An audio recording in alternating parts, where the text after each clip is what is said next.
What's going on, everybody? Cali Death Podcast back again, episode 17.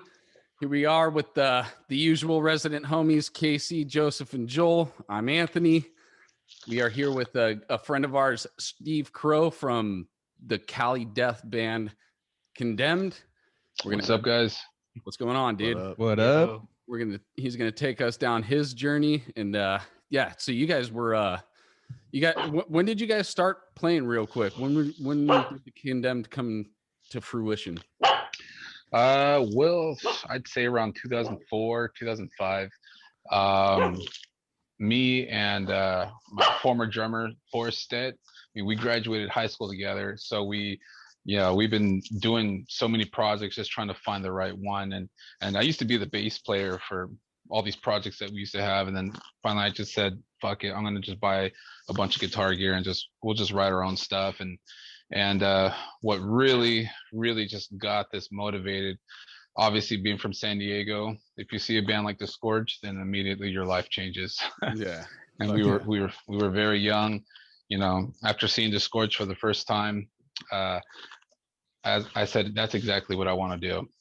So was that like your first project that you had gotten involved in, or was there stuff before? Actually, I started you out at Condemned. Maybe we should just go back a little bit further. Like we usually start when music got by the way, we were just talking about it, dude.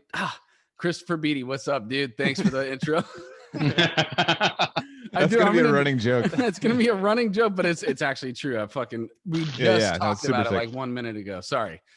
All right, so Steve, let's get back to the beginning of it, though. Let's take us back to when you decided that was going to be a thing, was playing music. Well, being in high school, okay. Thanks, guys. That's another thing that we were just saying earlier. Like right after I said the Christopher Beatty thing, he's like, "Yeah, maybe I might pull this thing off of its stand." Okay. Back to what I was saying. All good. Let me move this cord. Just being young, being in high school, spending a lot of time going to shows, learning who's a thing, learning who's the next big band, and just kind of like getting introduced to the whole brutal death metal world. And this was all like in like the early 2000s when it really flourished. And just remembering those days, you guys are definitely a big part of that. I remember seeing, Casey and Decrepit Birth, you with Carnivorous, and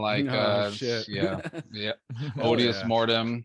I got to see all that stuff, and so being a young guy, that just made me want more and more of it. What was your local venue that you would catch shows at?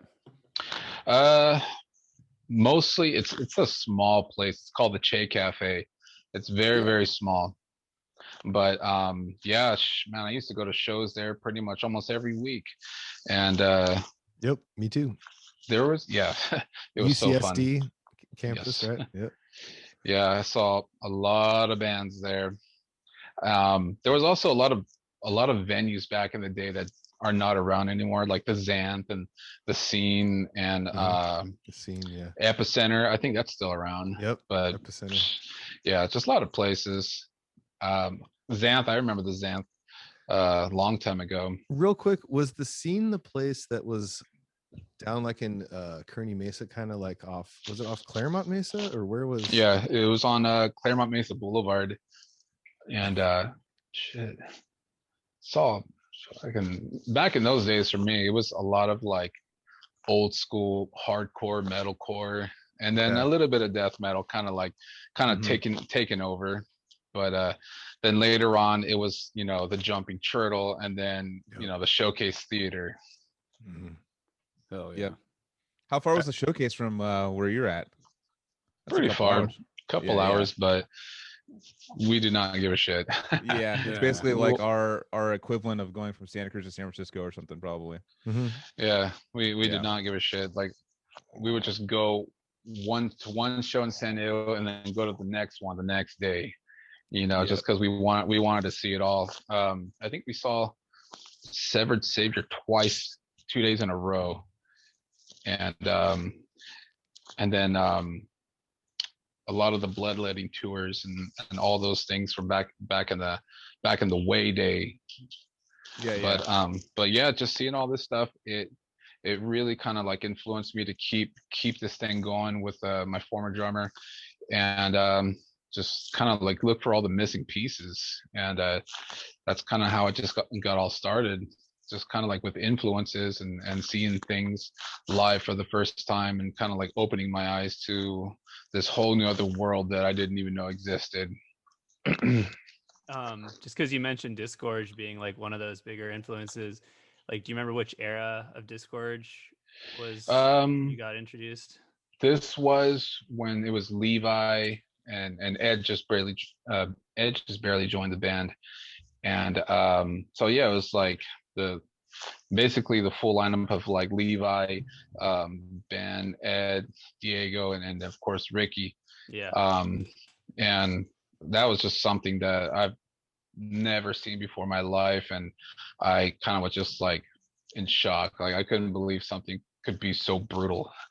It crushed everything that I used to love in high school. Well, I mean, I still love some of that stuff, but yeah, this just completely destroyed, and I just decided this is what I want to do.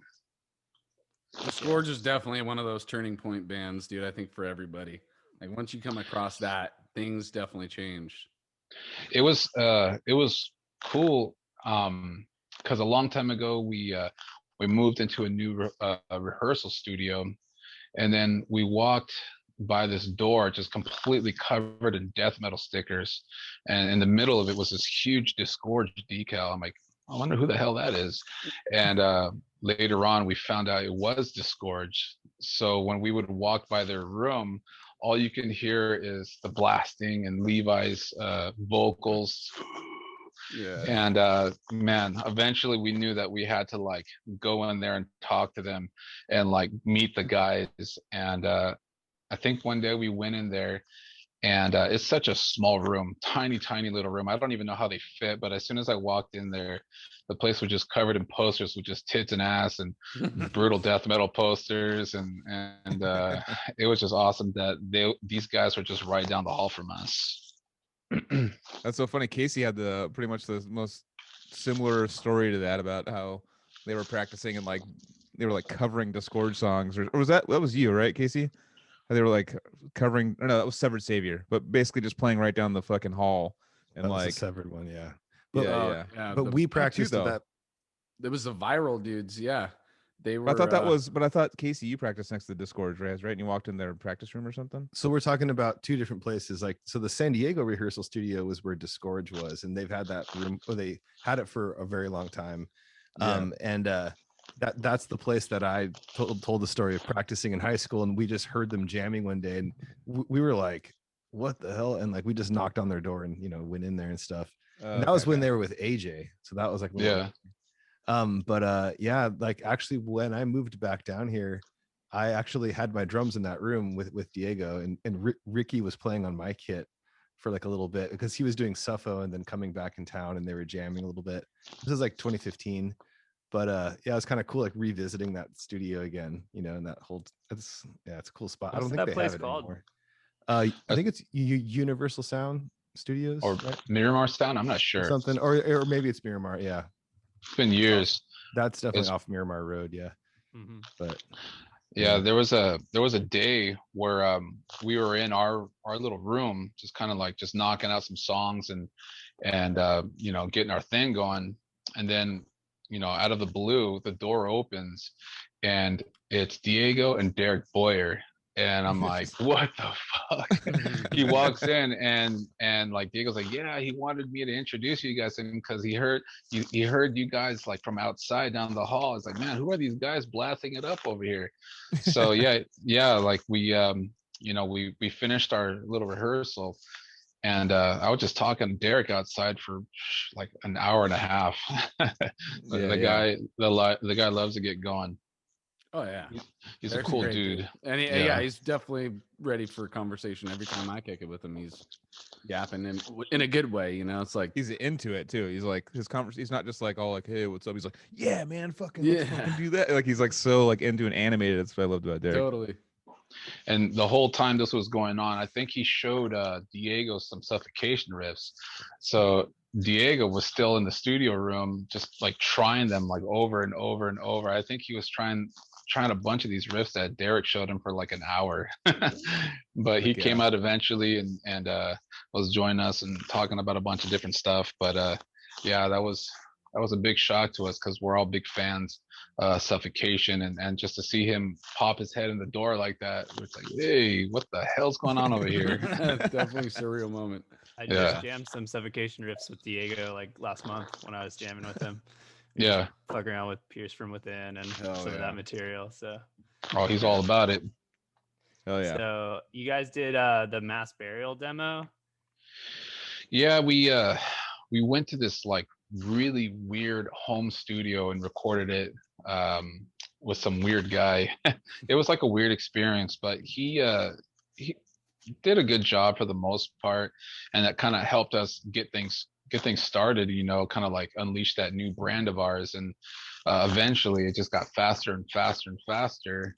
But it really kind of like opened things up because things were, you know, so new back in the days with like social media and MySpace and man, MySpace, that's a long time ago. But yeah, it was so cool. It kind of just like kind of blossomed after that, and eventually went to go record the first album in another house. But this guy's studio was set up in a garage, and it was like a really beautiful studio, but his main thing was like hardcore metal bands. So we had to kind of like readjust some things so we can get it to sound, I guess, more BDM than the slap metalcore stuff that they were always doing in there.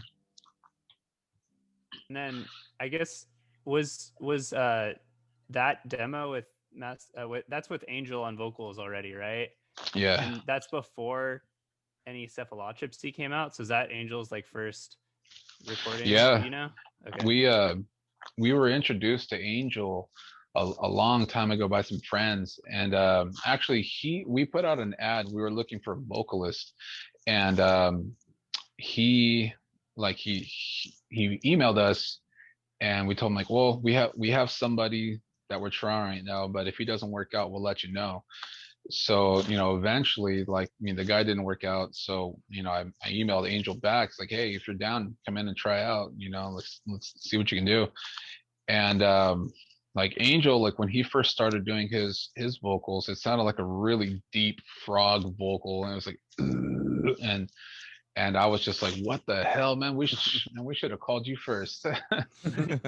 Yeah. And you know, back in the day, man, he was such a young dude, man, like super short hair, and, you know, really young and skinny dude, and, you know, not even buff yet.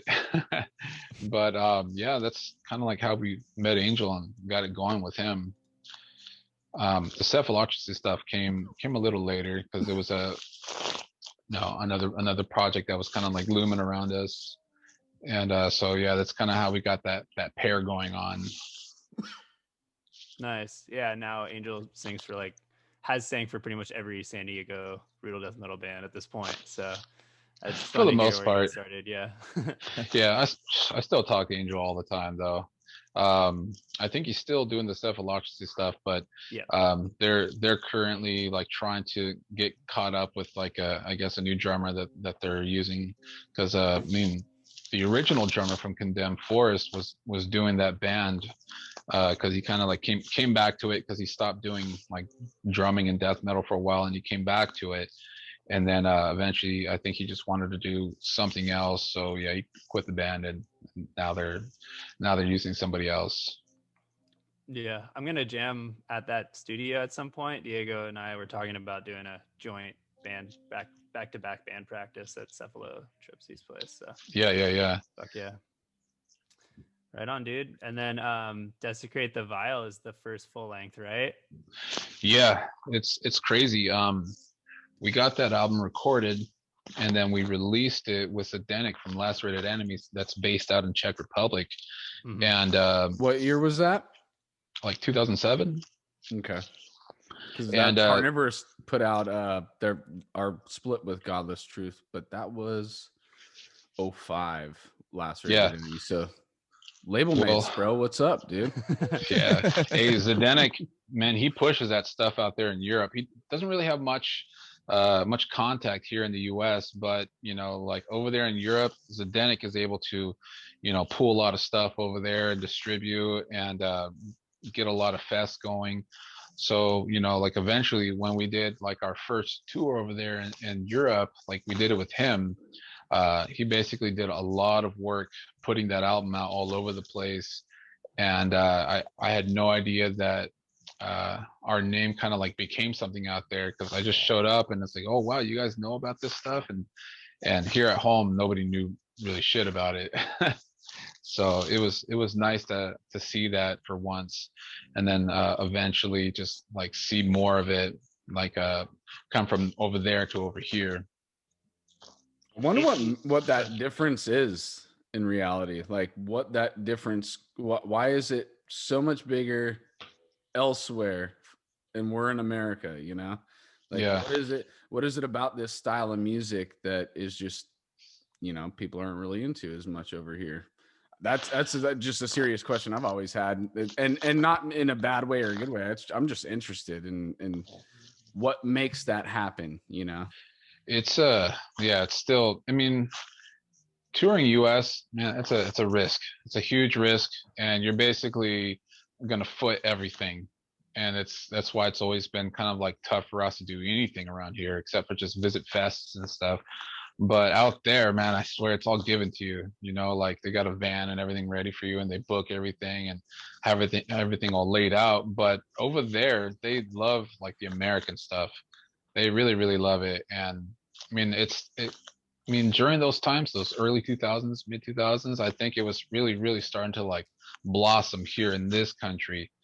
And I mean, nowadays, I think things are a little different. There's a lot more tech death and a lot more of like that deathcore style going on.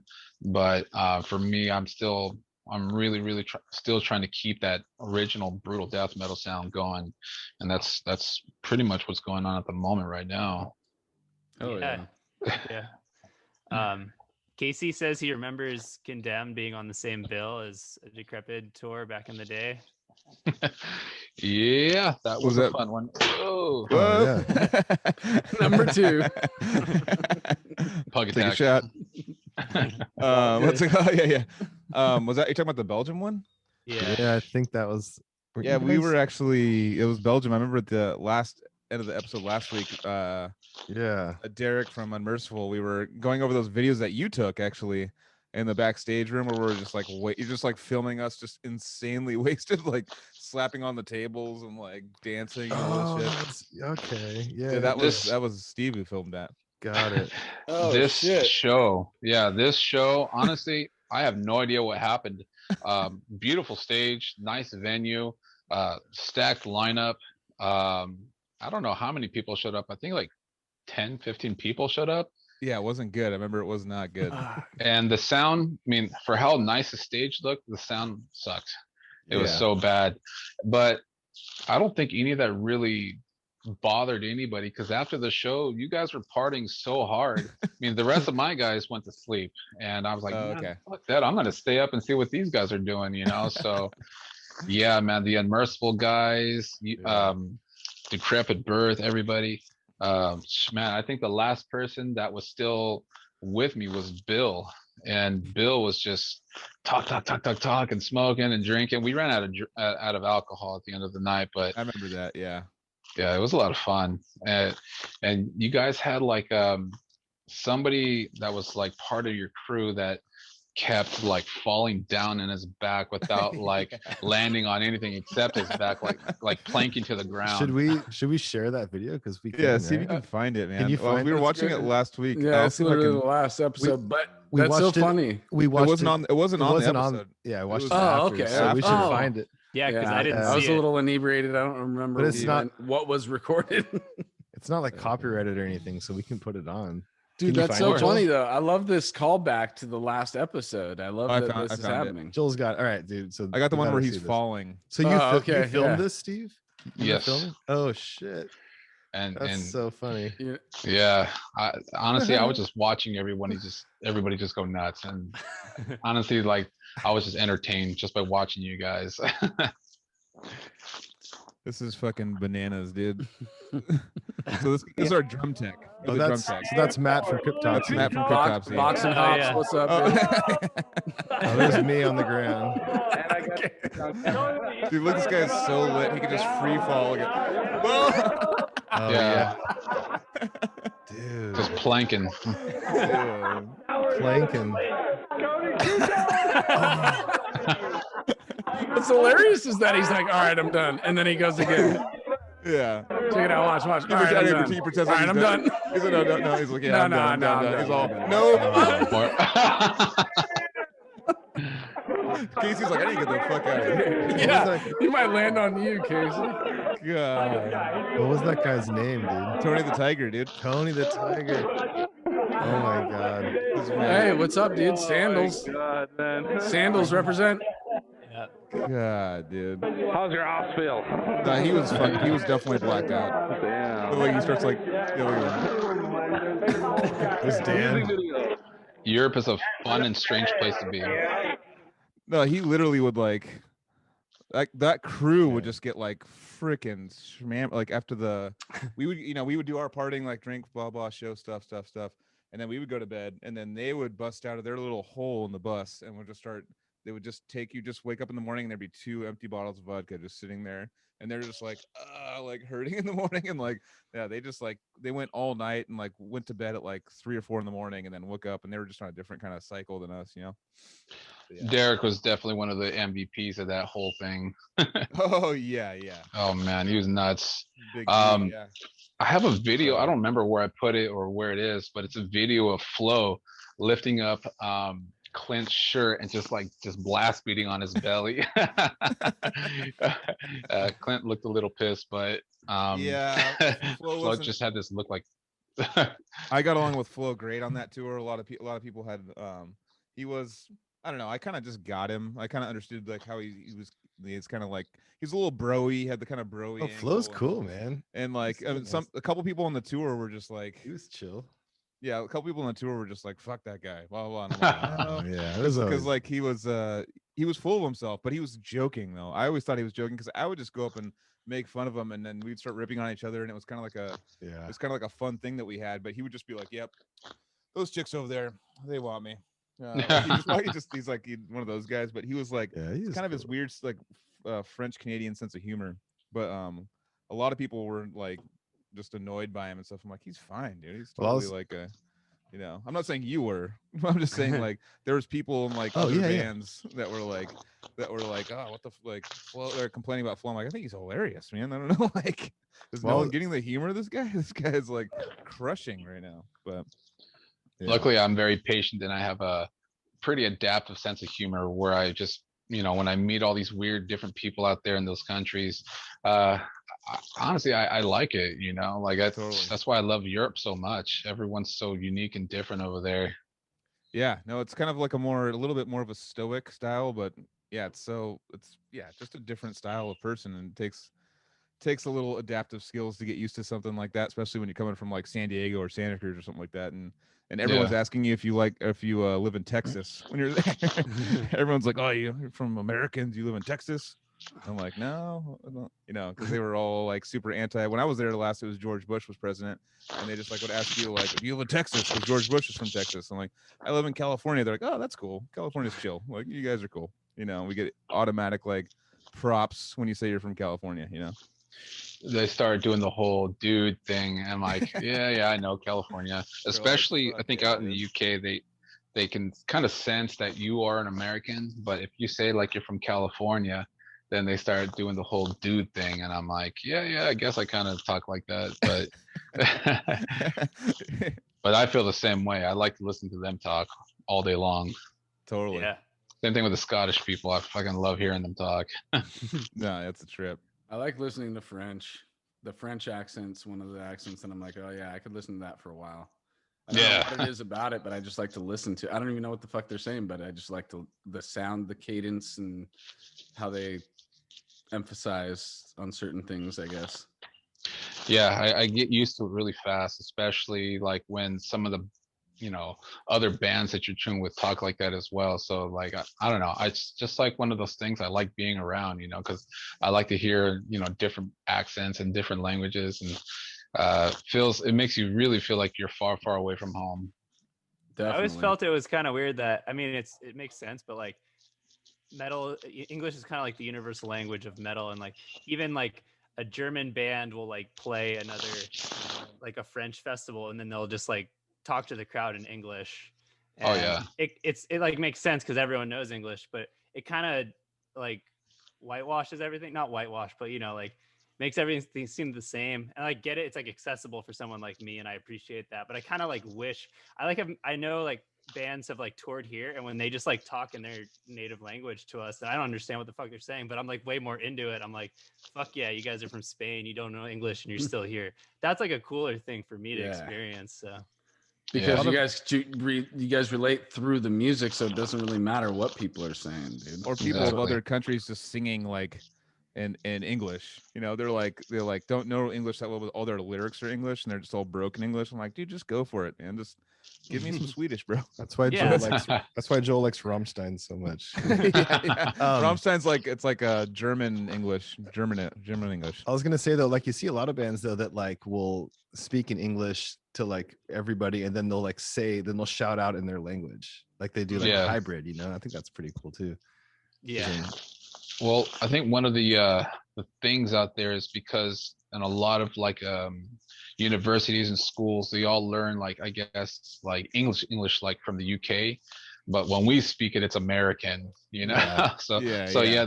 their English is definitely kind of like British influence, but it's good though because at least I can understand it, because it's so hard to understand some things sometimes where all they speak is German or Swiss German or Belgium, which is like a mixture of a bunch of other things. Yeah. Yeah. I remember when we went to Holland the first time. I was like, "Well, you guys sound like Americans. It's weird." They could speak perfect English, and they had like a American accent, not like a British. In Holland, I don't remember. There's a lot of those. Like I'll talk to someone that I know from this band or this band, and their English sounds so like fluent and like almost kind of like Americanized for sure. Mhm. But then when they speak their language, man, it just comes out just flying out, man. and it's like a trip, it makes me feel kind of like inferior. Yeah, I definitely feel like I wish I had stuck with learning a second language. It's one of my big regrets. I never let it continue up to proficiency, but yeah. I would definitely love to learn some German because I think it's one of the most universal languages out there, besides English, I guess. Yeah. What tour were you on when we met up with you in Belgium? That was our first European tour with Last Red Enemy, and we had Cephalocracy with us. So we had, I guess, some people doing double duties, and that was a pretty hard tour, man, because we didn't get no Nightliner. We got a Sprinter van, and we had our feet down on the freaking freezing floor, basically elbow to elbow, shoulder to shoulder. And at the end of that tour, man, it was like formaldehyde socks and just stinky dudes, man. But I kind of miss that now. Yeah. For sure. Yeah, we had the only thing that was kind of a bummer about the Nightliner we talked about on the last podcast is the fucking 3 bands, crew, and 1 bathroom, and just that thing, like you literally like the vapors from just people not shitting in it but peeing in it only. Like you'd have to like go in there with like almost goggles. Like it was like it hurt. I mean, even though we snuck Matt in for a couple turds, but had to do a couple lookouts. Some people do the doggy bags in those, which is disgusting. They have to just straight up crap in a bag, like because they're trying to follow the rules so hard that like. And Matt was just like, "I can't do it, dude. You got to watch the front door. I'm going in. I'm doing That's it." usually rule number 1. Yeah, but I don't know. It's usually them that break rule number 1. exactly. Because I'm really trying not to get kicked off no tours. There's tour buses now that are that allow you to do that, which is like the biggest invention of all touring history. like the single-handedly biggest invention of the most important invention of the 20th or 21st century. Man. It's either that or a venue bathroom, which at least is a lot better than American venue bathrooms. Yeah, that's why they actually have privacy. I go into the not girls all ones. of them, dude. Yeah, some of them might be missing a door. We're talking about just Europe in particular, I think. But yeah, No, Europe. I remember there was a couple well- that had like they were like facing like a couple toilets that were like facing each other. I don't want to get graphic, but the worst toilets Joseph knows are at Ozfest. The Oh worst my God. toilets of all time, dude. Like Porta you go in, potties. I was like, we had to leave early because I was like, I gotta go. And then like every bathroom I go into, it's just flooded, dude. Like just Fucking A. like swamp. Oh, dude. Yeah. Anyway, that's the end of a festival, and that's no good. yeah. I remember Shout out that. to Aftershock, because Aftershock actually they have like 2 or 3 islands. It's 60,000 people, 2 or 3 like a little like areas of like porta potties, and they fucking like they're all perfect. Like they're all the only thing that it's lacking is that the little by the midday the fountains in the middle to wash your hands are all dried out. That's about so you just don't touch anything. It's like completely like empty, doesn't stink or anything, and like it's like but they have like 700 of them. Like they just like they go all in with their fucking. It's over in Sacramento. It's like probably my favorite like dumb festival nowadays because all the festivals are like My Chemical Romance and Metallica. That's like the 2 headliners now. But Yep. yeah. But yeah, that's such an important thing for a festival. It's like a good shitting situation or peeing, just anything. I think the most interesting one I've ever had to deal with was touring in China. Oh, fuck. Yeah, the toilets are on the ground. It's a hole in the floor that flushes. And when we did this Chinese tour, we had to use a bullet train because there was really no car around there that could actually make it there that fast. And I think one time I went into like one of those public restrooms at like one of those train stations we had to go through, and it was just surreal. Like I walk in and like the stalls are basically just like an open wall stall with a toilet on the floor, and you just see like 20 people just squatting down into the hole, people with like business suits, and I'm like, oh my God, I'm gonna go use a different toilet somewhere else. I'm gonna go But- get the bag. Yeah, like I miss the porta potties right now. Yeah, China, that's a whole new other thing right there. So you've toured China. So what other countries besides Europe have you toured? We did a lot of Indonesia, did some Thailand. Never got to make it to Malaysia. We did South America and Bogota. That shit was sick. Nice. Yeah. Did some stuff in Mexico, of course, the UK. A lot of places, a lot of different places in the US. Can't remember any other countries, but that's basically the thick of it. I think by far, in Japan too. And China. Yeah, in China. That was weird. That was a weird tour. Like half the people that showed up were legitimately into metal, and the other half was just like people who were curious to see what was going on, but they still really enjoyed it. They bought all the CDs, but they didn't buy any shirts because I guess they're not allowed to go around wearing shirts with offensive stuff. So yeah, we came back with a lot of shirts, and I was like, man, this sucks. But hey, it was fun though. Next time, if you ever go back, just go with logo shirts, dude. Oh, I don't know if I'll ever go back to that place, but that was definitely one of the most roughest tours I've ever been on. I mean, it was fun, like trying the real Chinese food. That's definitely something else. But I think my favorite place, I guess, of any Asian country is probably Indonesia, because those guys love brutal. Even their president of their country is a metalhead. Yeah. No, I've If heard you about watch, that. you should watch. Well, I'm not saying you should watch our shit, but Diego was on, and we talked about that a little bit. How he fucking loved going out there too. So He's like we always love hearing that there, shit. Yeah. Yeah, Indonesia is a shit. Is it like the most metal country in the world? It probably is, right? Yeah, Dude, I get it now. Indonesia is pure brutal. When I So said that that the president probably knows who Diego is, I wasn't joking when I said that, dude. That Yeah. dude really wears No. Slayer shirts and shit like that. Really? Yeah, Yeah. What? The president wears fucking Slayer shirts, dude. Yeah. yeah. I didn't know that. Well, I was gonna say that Diego for President shirt that he's got. I was like, oh, I didn't know he meant Indonesia. Shit, they probably make that stuff over there.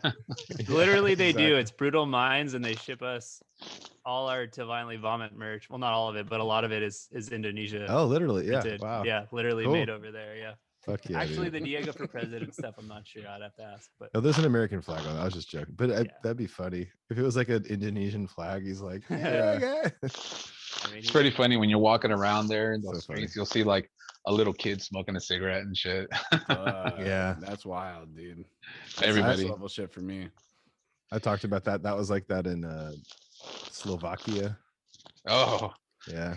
yeah. I like Slovakia. I guess in Italy, me too. they give wine to their kids and shit at dinner. All like it's like normal thing to have wine with dinner, even no matter what age you are. So Gotta it's like, settle them down somehow. I guess, yeah, I guess cigarettes can be looked at in the same way in other countries. Yeah. Yeah. Fuck, dude.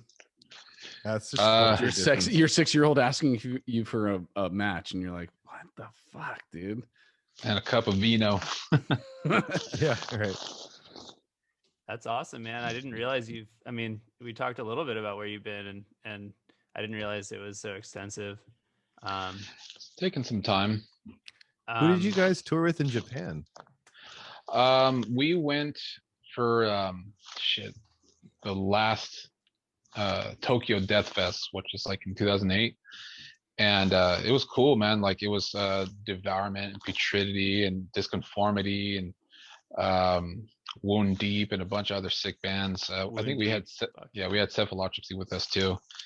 We always had them, but I think the biggest one was having Devourment there because I got to see how crazy those guys were. Putridity, that was amazing seeing them. So that was your first Devourment experience was in Japan? Actually, Japan was my first overseas show ever.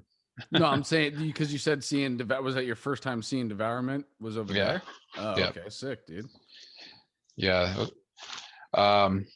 Man, I've been dying to go back to that country ever since, but they don't do those Tokyo Death Fest anymore because Tadashi and Matsukatsu, they used to throw that stuff, and I guess they moved away from each other, so they kind of stopped that.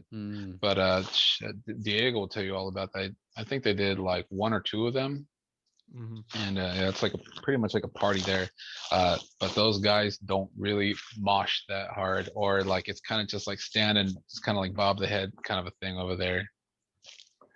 But yes, they really love that brutal stuff. But hopefully one day we get to go back there when all this stuff kind of opens up again. Odious got a random. I just remembered, dude. Odious got a random inquiry to play a wedding in Japan. Wow. A guy was gonna fly us out for a wedding or whatever, but I don't know why we couldn't do it. Obviously, probably finances. Yeah. Why didn't I hear about this? I don't remember this. Dude, this was years ago. It definitely sure you was told us. Odious too. It wasn't Severed because if it was Severed, they wouldn't be talking to me. I'd do it.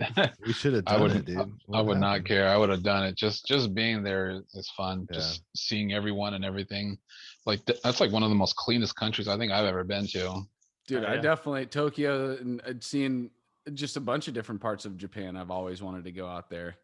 It's getting out there, and how long is the travel to get there?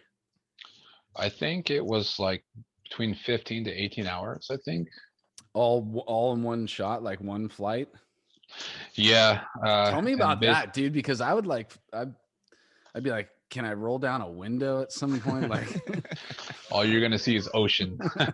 You're just gonna be over. I mean, I've gone hours. to the East Coast and I've gone out to Hawaii. Those are like 5 to 6, 5.5 hours. I've never done anything more than that. Like, and even as like a smoker at the time, dude, like 5 hours was a hard fucking thing to not be able to have a cigarette. I don't smoke now, but it's just like, that was fucked up too. So like anybody who's flying to Europe who's smoking cigarettes, they better be chomping on some fucking Nicorette, dude. Or just have like some chewing tobacco. Yeah. Indonesia's worse. That's like, I don't know, like a 23-hour flight with some transfers. And my bass player, man, the guy, I mean, he has to have a cigarette like every hour or so. Like, yeah, so he had some tobacco, like chewing tobacco, but eventually that's just not enough, Yeah. But that flight was brutal. Like, I think at the second half of the flight, I just wanted to stand up and walk around because my ass is just hurting from sitting down that long. There's something super hopeless feeling when you're like, when we went from like New York to Berlin, when you're like, because it was showing you on the big screen, or like we had like screens maybe in the back of our chairs or whatever, but it was like once the plane is just like, you don't see either continent on either side of the plane. It's just like in the middle of the ocean. You're just like, that's probably the most. I don't really care. I'm not like a big. I don't. I'm not like freaked out on planes or anything, but something about just being in the middle of that ocean. I was like, dude, if we go down, I mean, if we go down, you're dead anyway, probably. But in my head, I was like, dude, you're just, it's gonna be fucking Bermuda Triangle out Be a there. long swim. Yeah. Yeah. There's a small percentage of me that wishes that we do not have any problems because you're over a large bed of water and there's nothing below you. I don't know, dude, but they got enough floating shit on there, dude. It's like you hit the ground, dude. But you're gonna be out there for Yeah. like probably Land in the water, you could float 20 around for a little hours. bit, get some hypothermia or No, whatever. dude. Yeah. No. I know. God. No, I watch way too Nightmare. many scary YouTube things about flight stuff because I'm a dork and I just like, dude, Scaring the shit out of yourself. you hit the water is not good.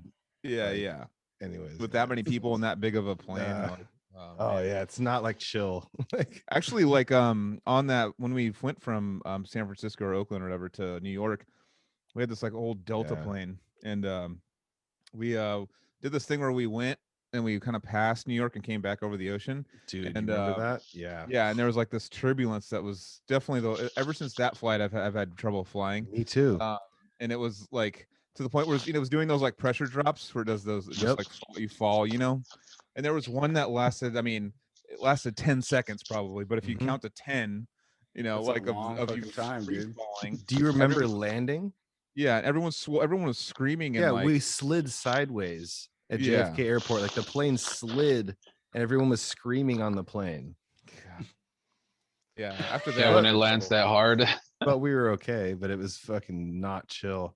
But my favorite flying story was even worse than that. Was we went to Josh's thing in Austin, like after his wedding, like years ago, and I had a connector flight. So like my friend just flew straight to LA, but I was going to San Diego, so I had this crazy path, and so I had to fly to Denver, and there was all these tornadoes going, and like Austin was like fine, and then I fly to Denver, and then just I remember coming down through that cloud cover, and it's just dark, and it's like there was tornadoes, like it was fucked up, and we fly into Denver, and we're just dropping like super gnarly, and I was sitting next to this like big bold cowboy guy, this old dude, and he's all like, "Yeah, man," he's like talking about working on the ranch, and this hardened guy, and then we were just like dropping, and I remember like just you start to kind of grab your like the hand, Yeah, you grab yeah. hard. and then the guy was just all like, "Well, I didn't like that at all," and it was just like we're just flying around just like, oh crap, like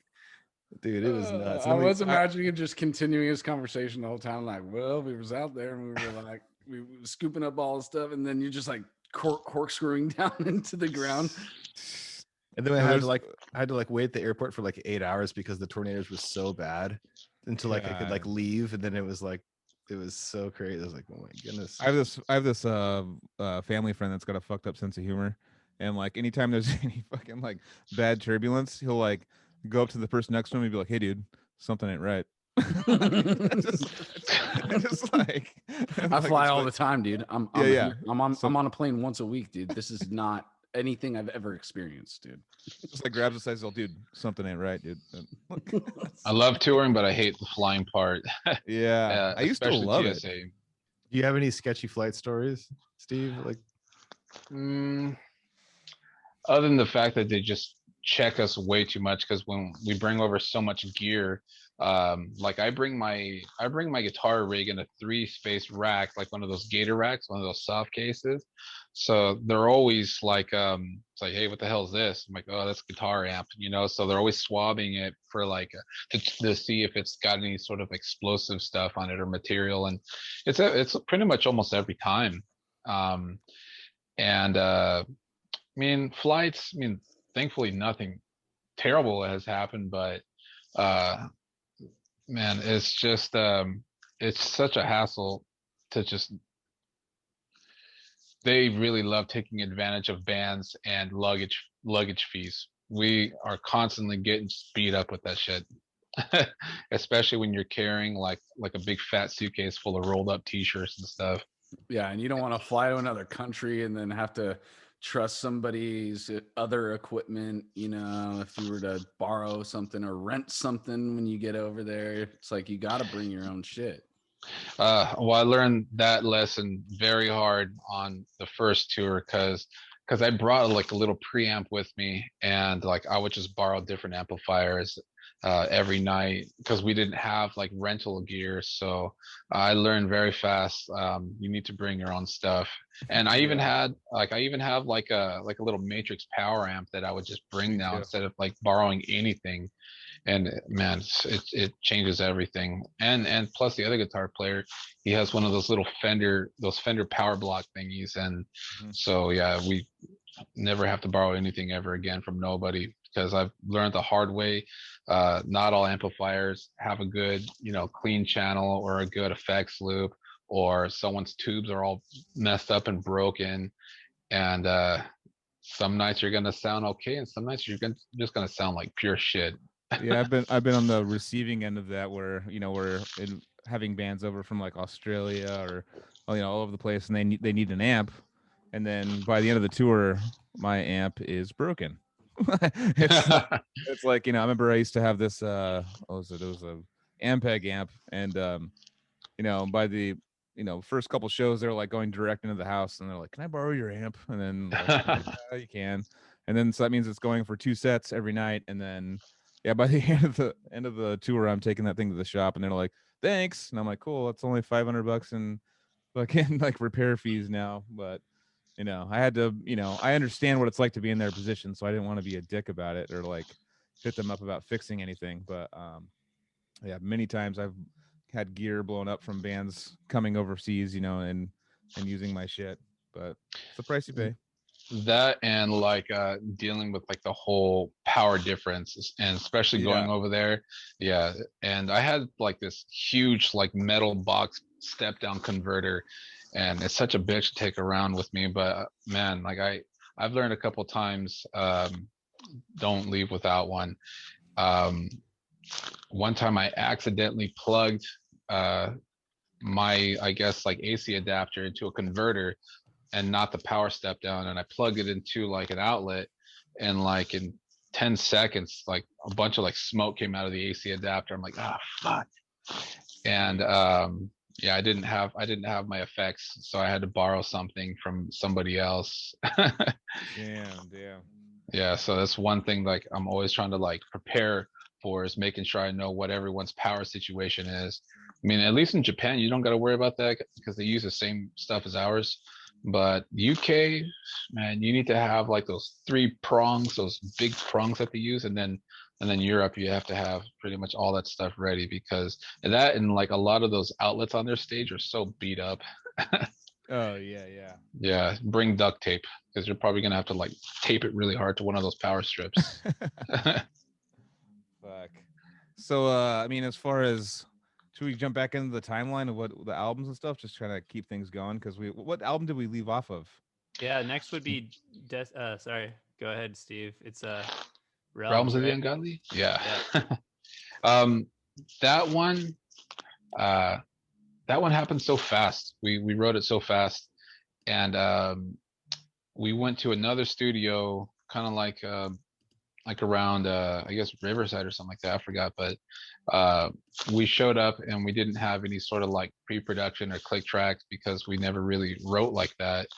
And so we basically spent like a whole day trying to create clicks for all the songs, and it kind of like it did not go well. So the next day we just did it raw dog without nothing.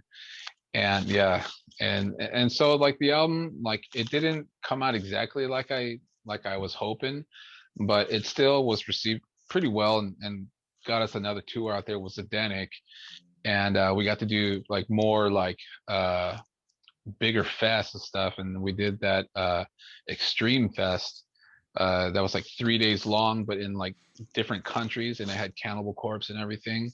But I think the the thing that really like beat us hard on that thing was okay, like there was like a soccer final, and like we were about to head to Italy, and Italy was in the finals, and they said, yeah, guys, we're gonna have to cancel the show because no one's gonna go, because it's the finals, that's how it is over here. So we had to stay in Czech Republic for the night.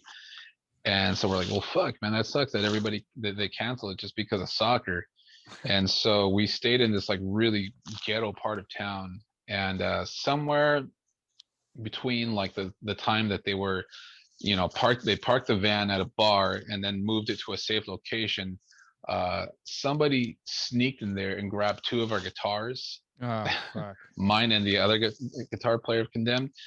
And we didn't find out until we showed up to Slovakia the next day that both of our guitars were gone. So I had to borrow another guitar for the rest of the tour, and it was brutal. It sucked. Damn. Yeah, I lost feeling. a really good axe. Damn, man. And what tuning are you guys in? Is that not an easy? No, it's not that bad. It's all 6-string and it's drop B tuning. So it wasn't that hard to like make up for it. Luckily, like all I use are BC Rich guitars. That's kind of like my thing. But luckily, somebody let me borrow one of their BC Riches, and then every other night, the other guitar player had to line up something else new every night. So yeah, it was hard. The only thing that made it so tough was like I didn't have my strap locks. So luckily, I had a spare strap, and man, this guitar just kept falling off while I was playing. And like on the last day at that Extreme Fest, it was huge. Like there was so many people, and so we're playing, and the guitar falls off, and I'm just holding it on my leg.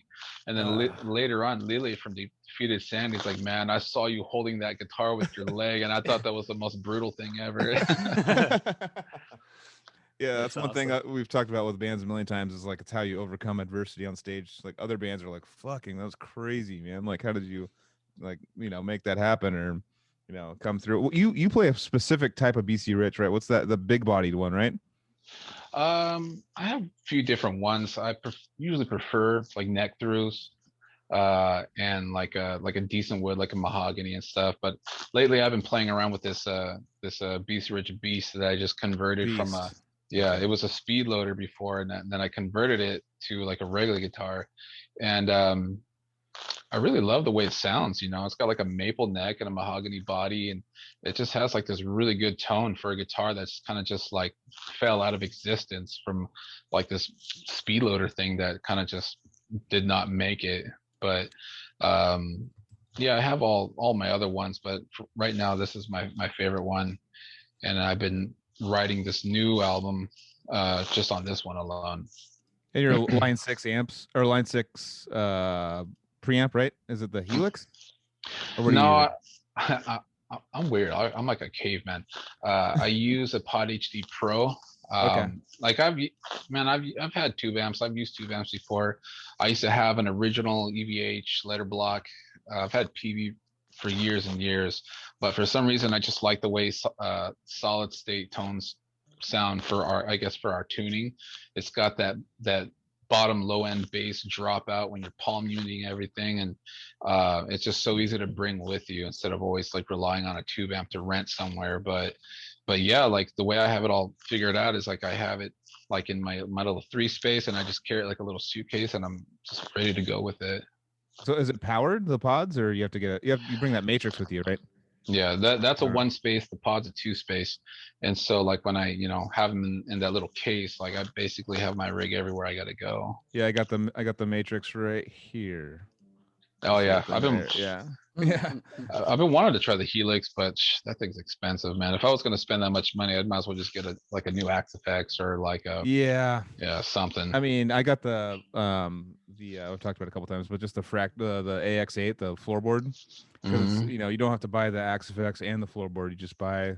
It's kind of all built in. If you're not doing anything like 9 amps at once, then just fucking dial it in through there. But yeah, no, it could open the digital stuff. Kind of opens a whole new can of worms versus the kind of analog tube stuff. Like, especially now, you just hook up your fucking computer to it, and there's unlimited opportunities of, you know, amps and cabs and mics and, you know, all the mic placements and all this stuff. And it just starts, to me, I love it. But I'm never satisfied. Like I'm always like, Is I'm the satisfied for a couple Axe days. Is the Axe Effects the thing that Gilbert has too? Or? Yeah, Mike Gilbert was the first person to really use it. He used it. Okay. Like he was the first person to tell me about it, and he was like, and this is a long time ago. He was like the first. It was like the first X Effects. He was like, I found this is the best thing because he was always on the amp forums and stuff talking about tones and stuff. He was like total tone nerd snob. I love it, but like he was just saying, you know, I use a fractal on this, and sending us a bunch of little samples, and I was like, that's not an amp, like. You know, that was the first amp where it actually tripped me out. I was like, that sounds like a tube amp, you know. I don't understand how that's not It's a tube very amp. difficult to dial in a really heavy tone for that. And I used to watch him use those a lot before he switched to like the angles. But like I mean, Axe Effects was like not really a big thing, but I think, you know, watching him play it made it a bigger thing. Because anytime someone gets up there and plugs in, I want to look at what they're using, you know. Yeah, I mean, he was always the one that like talked about it. Then we toured with Animals as Leaders, and Tosin and Javier were all about it, and they were like the only band that was touring that I knew about it that was using it. They used the Ultras. It's the second XFX, and yeah, they just like brought PA speakers on stage where they just had PA speakers, like big powered PA speakers. And they had plugged the XFX into the powered PA speaker, and everyone was like, "What the like? That's the weirdest fucking thing I've ever seen." And it sounded good, and it just go to the front of the house, and then they just heard themselves through the PA speakers. But so it sounds better than guitar cabinets.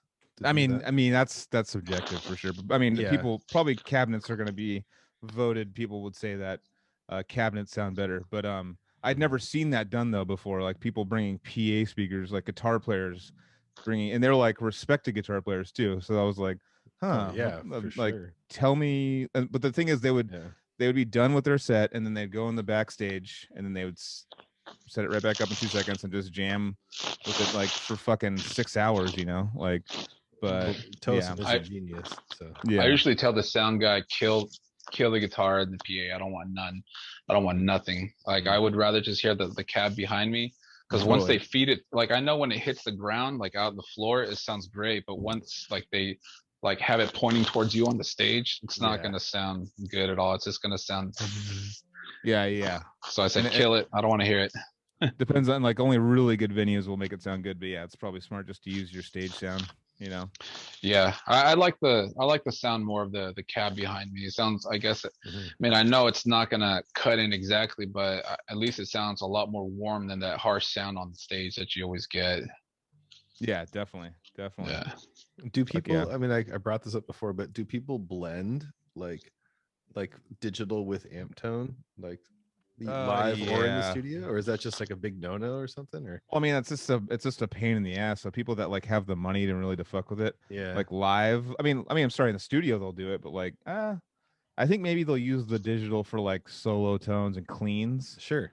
But for like the actual heavy tone, they'll use like in a studio they're going to use tubes. They want a tube tone for like the pushing of the speaker and the I think Solid State definitely has its place live. I mean, you know, the dying fetus tone, the Ampeg VH140C, that like kind of changed the whole game for Solid State. Like that, I mean, I remember Animosity back in the day was like they were like arguing with Zach, like, nope, we want to use the Ampeg VH140Cs on Empires, and they were just like, and Zach was like, you're fucking stupid, like that's gonna sound like shit. And they stuck with it. I do like the tone. It's definitely, recording wise, it came out probably not as what they expected, but I still think it has a unique, cool tone to it, and I think it's one of the most sought after death metal, old school death metal amps out there, you know. Same here. Yeah, definitely. Well, John Gallagher, he always finds a way to make it sound its absolute best. And I think one time I was talking to him, he likes to set it up in stereo with 2 cabs on both sides. Okay. And that's a kind of reminds me of a quick funny story. We were playing a show with Dying Fetus in Czech Republic, and the band that we were going to borrow gear from didn't show up because the drummer broke his leg. So I had to kind of like basically beg Trey and John, like, can we please borrow your stuff? And so yeah, we have spare amps in the bus. Go ahead and go get them. That's awesome. Oh, yeah. So yeah, Oh, yeah. we got everything. We're like, okay, we're gonna put everything back just the way you had it. It's like, yeah, but don't move. Like, you're not allowed to rearrange my cymbals, or you're not allowed to use my triggers. I'm like, okay. Yeah. But Damn. yeah, they basically saved us, and then afterwards, like, we were. It's so funny how John opens up because he's such a serious guy, but then when you're just chilling and drinking beers with him, then you start seeing like this funny guy in John, and I barely know Totally. him, but that one night I felt like I knew him. Yeah, that's the one thing about meeting that guy. I think I've talked about it on the podcast before, but he looks like he's always such the scariest. Like when I was a kid watching them live, I was like, Yeah. Jesus Christ, that guy will kick my. Okay, he's gonna beat me up. Like, what the fuck? And then like you hang out with him after, it's like, yeah, man, it's just like blah blah. He's like smoking a joint with him. He's like, totally, man. It's just like one of those things, blah blah. And you're like, what the? Yeah. That's like super chill, like super nice. I was like chill with Trey first. And then it Mhm. was like, all right, then we're hanging out. Then John's like, yeah, I don't know. He kind of reminded me of Eric for some reason. Rest in peace. Yeah. They're kind of similar, like super big, like kind of intimidating looking dudes. But then like when you hang out, they're like the nicest guys in the world. Same Yeah, demeanor. Yeah. Totally. Yeah. We were talking, like, we were kind of just talking amongst ourselves, like, yeah, fuck it, I live with my parents, shit, I don't give a damn. And so like, we were all kind of chiming in on that, and then John kind of like chimed in. It's like, well, I live with my pa, just don't say nothing. That's why I'm always out on tour, because I don't want to bug him or nothing. But yeah, when you said that, it made me feel kind of human for a little bit. Yeah, everyone's kind of struggling to do it still. It's like you got to have that legit job to have your own place, or else, because touring just to have your own place, most people are staying on couches or staying with friends or something, like even like in bigger bands. That's just what they want to do. It makes me wonder what a lot of those bands out there that basically tour year round don't really have anything at home, no permanent jobs within the last year. It makes you wonder, like, what the hell are they doing? Jason Kaiser is like one of those guys that comes to my mind, because the guy's always out there doing stuff, and he doesn't really have anything back at home, because he loves to be on the road so much. But there's so many guys like him that don't want that. They'd rather just live on the road. And with nothing happening these days, that just makes me wonder, what is everyone else doing these days? I don't know, Joseph, do you know if like a band, like if they're like incorporated or something, are they allowed to receive unemployment? I don't know. That's not my Yeah. specialty at all. Yeah, I remember you talking about the funding, or people getting funding during COVID or something in other countries. I don't know if it works, because I know unemployment was being being more easily, you could get it easier than usual. Oh, yeah. Where are you at, Professor? I mean, come on. I'm on unemployment right now. Actually, I can tell you. Ask As the an professor, individual what it's all about. But Yeah. if I was a band, I'd probably just say, everyone in the band, just sign up for your individual unemployment. That's probably how Well, it Yeah. We were talking about Europe though, like American bands. It's like, get like a Burger King card or some shit. McDonald's, like, yeah. like gift card, like, Yeah, bands. different countries had different, COVID relief, and it's a good question how. Yeah, I mentioned the case of Destruction, the German thrash band that got like a small business grant. That's the case I knew about, but yeah, that's the only case that I only know of. lasted so long, and now they're like, probably because it's Yeah. gone on for like a long time, because it sucks. Yeah, I just Like- wonder, like, because I know they have the PPP loans and stuff, the payroll loans. If they would a band, if they were incorporated, would qualify. But I mean, we're not incorporated. Maybe I can ask Slayer next time I run into him. Not in America, dude. No, we're Yeah. we're high Yeah. and dry here. Yeah. Pretty much. I do know that small venues were able to get together and lobby, and they passed a bill. I don't know if you know about it, but Yeah. some It's sort like of save our 1.3 billion. stages. Yeah. That's kind of after Slims gets turned into a YOLO.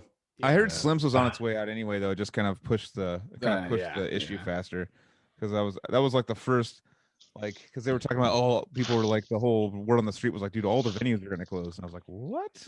Like, I mean, there's got to be a way. Like, that's like such a big industry with like. You think if they would have hung on just a little bit, like for that to pass, maybe Slims could have stayed. I don't know. I think what's his name? He's a blues artist that owns it. I think he was just trying to cash out and just retire. He's an older blues artist. He just wanted to get it done. I mean, Slims was kind of not really playing many metal shows towards the end. Yeah, but I this know. is all Bay Area Those were the music, right? minority gigs there for sure. Yeah, But, yeah. I mean, I'm just looking from my perspective. I'm like, fuck, that was a venue that I did have really good, many a good experiences. So I'm like, Yeah. Well, that's cool. I think the last stimulus was like 1.7 billion or something for venues, which I was like so happy to Damn. hear, man. That like that's a decent chunk for to keep a lot of things open. So, yeah, that works. That's like my biggest concerns is like when touring and shows are allowed to come back, like what venues survived the whole pandemic. Because there's a lot. Like I still wonder like what's gonna happen to the Brick by Brick. I haven't heard a single thing about them, but I know last time I heard is like they were kind of struggling, and that's basically where we have all of our shows over here. Yeah. Is the Jumping Turtle still around, or is that gone? Gone. I don't think so. They're not. They haven't done Sounds done. shows in like years, and if they do, it's nothing that we do. No, It's a bunch of small I stuff. think it's but, just like a sports bar now or something, some other like different. yeah, that was like the first and only place I really got to see Deeds of Flesh back in the day on that with the Bloodletting tour. Yeah. That was so much fun. Plus, Odious is that the one? Morton. Is that the Yeah, one? that was the one we did. Yeah, that was so fun. I was gonna say, is that the one where the power kept on going out, or is that the Holy Gully? No, I don't I even don't know. No, there was no wasn't power going out. outages. No, Okay. the jumping turtle was just solid, dude. It was Oh, It's yeah, a cool little okay. place. I don't know, dude. Here we go again with Anthony saying was off cannabis of, has fucked up my memory. I don't know which one. Oh, it's all good. Dude. I can't remember a lot of stuff from those days. It's like because there was so many. What venue? Do you guys remember which one I'm talking about though? Where it went out for like the black. The venue went black for every band except for Carnivorous, dude. I don't remember. I think it's probably Holy Gully. Was it? But Anthony's just all like, "What was it? The fucking pink eye in Oklahoma, or was it the Holy Gully in?" No, fucking- dude, the pink eye in Oklahoma was fucking gross, dude. I know. I mean, know. listen to it. It's called the pink eye. It wasn't Holy Gully though, because we have pictures with Odious there at the no moshing sign playing. I'll remember the pink eye because it had no Power. AC in the middle Yeah. of the fucking summer. It was the second Yeah. hottest show I've ever played. Yeah, That was like 125 degrees on stage. That's I had to take my sandals off, dude. It was too hot, dude. Oh my god. Yeah, take your sandals off. Oh my God. Shit, just play barefoot, man. I've done that That's what I a did, handful of dude. times. Have That you? or socks. Yeah, Yeah, of what's up, course, dude? man. Just kick the shoes off. Let's go, man. Fucking caveman Damn. style. You ever need I'm a rounding singer? them up, dude. I'm finding all the metalheads that play. If you ever need without a singer, footwear, I'm sure dude. Anthony will sing for you, dude. Let's Oh, who's do that? it. Oh, what's up? Who's that warrior on the screen here? We got a pug. His name's Bug. He's bugging me. Eventually, when we're done, they're gonna have to go for their walkies. Oh, Nice. The Yeah. nightly walk? Nice. got Yeah. that pug life. Yeah, I had Pugsley and Tasha. Those were my two. Pugsley and Tasha. Now this is Bug, and the other one is Otis. Otis is my Nice. oldest Otis. one, but Yeah. That's Milo and Otis. of course, Yeah. man, Yeah, dude. had to have one. But yeah, he fits his name perfectly because he just loves to bug everybody. Nice. Dude, It's all I good. would say Milo and Otis is the best animal movie of all time. I'll say Bro, it right I now. watched it again with my kids, dude. The whole movie's narrated by some other guy you never even see. It's Well, like, did you what? see the behind the scenes on that shit of those Japanese like? Don't film- tell me, dude. I think I heard some shit. It's like there's a lot of fucking cruelty involved in that. No, I don't Didn't think like so. 5 animals die? Well, it's 5, dude. No, you I think ate it took 5 of like them 10 today. years. I think that movie took like 10 years to film because Yeah. It's it was ridiculous. so hard to make animals act, and because it took so long, some of the animals kind of just passed away naturally. Yeah. And and plus like it was filmed in different parts of Japan and different seasons of the year. So yeah, the movie kind of like it came out, but no one ever really knew this stuff before, and then you find out later on and you're well, the movie was worth it because it was cool. I think like Yeah. either Milo weird or way. Otis died just from natural causes in the middle of it, or something, and they just Yeah. like found another. They're like, oh, this guy looks like Milo. And you know what's That's, funny, dude, is like I supported Cannibal Holocaust too, and the animals died in that. And I'm like, not saying shit about that, but I'm like, dude, animals died for Milo and Otis, dude. Do Oh, you guys Joel's frozen. do you guys Check remember him out. Homeward Bound? Oh, Of hell course. yeah.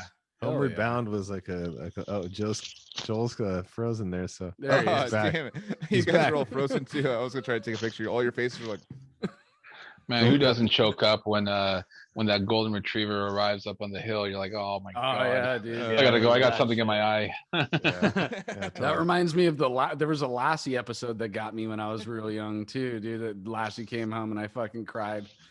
All right, that's going a little That's too the far. end of the dude. story, guys. I'm fucking no, the hardest death metal. my so first back to my first cry though, real quick. My first cry was Free Willy when the Willie jumped over. Oh, Joel Mine knows was- his first cry, dude. Mine was bingo. Where the Dude, wild fern grows, anybody? When Willie jumps over, I was too Nah. busy trying to burn you that I just realized your first cry was the free Willie jump. no, it was all about Land Before Time, dude. Yeah. Oh, dude, I posted that the other day. That's that, the real shit. dude, that dude. meme I just posted the other day about like the Land like it's Before all Time. it's all like asking your therapist like where did it start all going wrong. It shows the scene where like like it shows the baby and the mom like talking at the end of All when right. she dies. All you dudes that are wearing your leather right now and your patches, we're sorry, but We're not sorry. We have feelings too. no, but we're really not, because I'm going to continue the conversation real quick, because fucking Disney just takes your fucking all the wind out of your sails as a child right in the beginning. They're like, dude, Yeah, a yeah. parent's dying. In the beginning of this movie, a parent is going to fucking die. We're going to fucking take the rug out from underneath you, but then we're going to lift you back up by the end, dude, because Yeah. there's going to be triumph and fucking victorious. Well, it's fucking almost like sounds. you remember what's the never ending story with the horse in the quicksand? The horse Yeah, dude, Atreyu, dude. Atreyu, dude. Fuck. Just say it builds character, I guess. Yeah, it's like nowadays they wouldn't let kids, I don't Dude. think, watch that kind of shit. What a And we- cool I think band you name idea. Oh wait. yeah, I know. In reality, you watch that scene too, you're like, why isn't that horse trying to get out, dude? That horse is literally like forced to stay still in that scene. I know. It's like in reality, it wants to get the fuck out of that mud right now, but no, dude, we got So we had two options. Trade, dude. After watching that, we had two options. We had either like to like, oh fuck this, we're tough man, we're gonna listen to death metal, or go to emo. Those are the two options after seeing such an emotional scene as a little kid. Wait, the horse is a tray, right? It's not. That's not. I the think kid's so. name. Or Artex. Artex. You know, my first experience with metal was my first like anything metal that I Nice could be like sag. was the fucking Unforgiven video with the old man. That was like my first like Oh, as a shit, kid, just okay. like this would come on the TV and just be like, oh, that old man quivering. Like that was like the first like heavy metal thing I could ever, because Guns N' Roses, I wouldn't consider it like metal. Like I mean it's great, but it's not Black the Hole same. It's Sun. not Black heavy, Hole like- Sun tripped me out when I was a kid, dude. Watching Oh, that me music too. video. That definitely was like, whoa. What about Beavis you, and Butthead Steve? was my first one. Beavis and Beavis Butthead, and Butthead. everything, Yeah. everything. Oh yeah. I mean, it's funny because they would go nuts when they'd hear Metallica or Pantera. I'm like, okay, well that stuff is cool. But then when Death would come on or Cannibal Corpse or something, Morbid they would just- Angel. Yeah. Morbid Angel, they would just make fun of it like crazy. And Dude, he that guy that he did some later shit, and he still does like metal drops in his shit. The movie Extract, right? There's a guy who works at the factory who wears a Cephalic Carnage t-shirt, and he wears like all relapse bands basically. And you're just like, all right, dude, he's still giving props to the metal scene, dude, in his shit. So That's fuck Mike yeah. Judge, yeah. Yeah. Victor. Yeah, Mike, Yeah, dude, Mike Judge, dude, on that God of Emptiness by Morbid Angel, the Beavis and Butthead do it, and they go to fucking Butthead just going like, bow to me, faithful. It still hits now. Love the video Dude, it's though. so funny. Yeah. Yeah. Yeah, I'm pretty diehard Beavis and Butthead. But that was too, man. I gotta say that Oh, was my man. introduction to everything besides Ace Ventura when Cannibal Corpse came on the movie. But yeah, that was the Youngland days.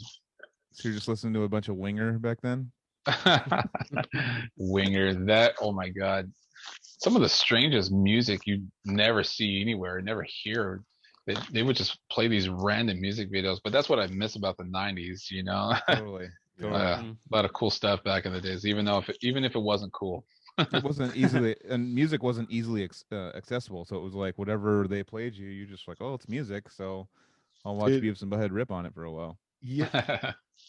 For me, what like one of the first like riffs that was like the cool like metal riff that like friends of mine would try to show me on guitar was Thunder Kiss 65. Like, yeah. you know, White Zombie was like, oh whoa, dude, White Zombie was like everyone else is like Green Day, Offspring, and it's like, but what do you know about White Zombie, dude? Dun, dun, dun, dun, dun, dun, dun, and it's just like, what? Like, that's the sickest thing I've ever heard in my life. Like, you know, I don't That's know why Gotta that start came up. somewhere. Yeah, it's weird. We still actually it's a whenever me and Carrie jam and Trevor with All Realm and we're just messing around, like whenever we're just there's some silence, we always go nanu nanu dun, dun, dun. We just go into it. We just have these humongous dude. grins on our faces. Yeah, it's super fun. I gotta join in on that. Ding, ding, ding, ding, ding, ding, ding, ding, you know, it's good. Dude. Just to It's break good shit. silence. Dun, dun, dun, dun, dun, dun. That's a good Yeah. album. That La Sexoros, whatever that is. It's Oh hell yeah, dude! fucking cool. White Zombie was the shit. Oh yeah.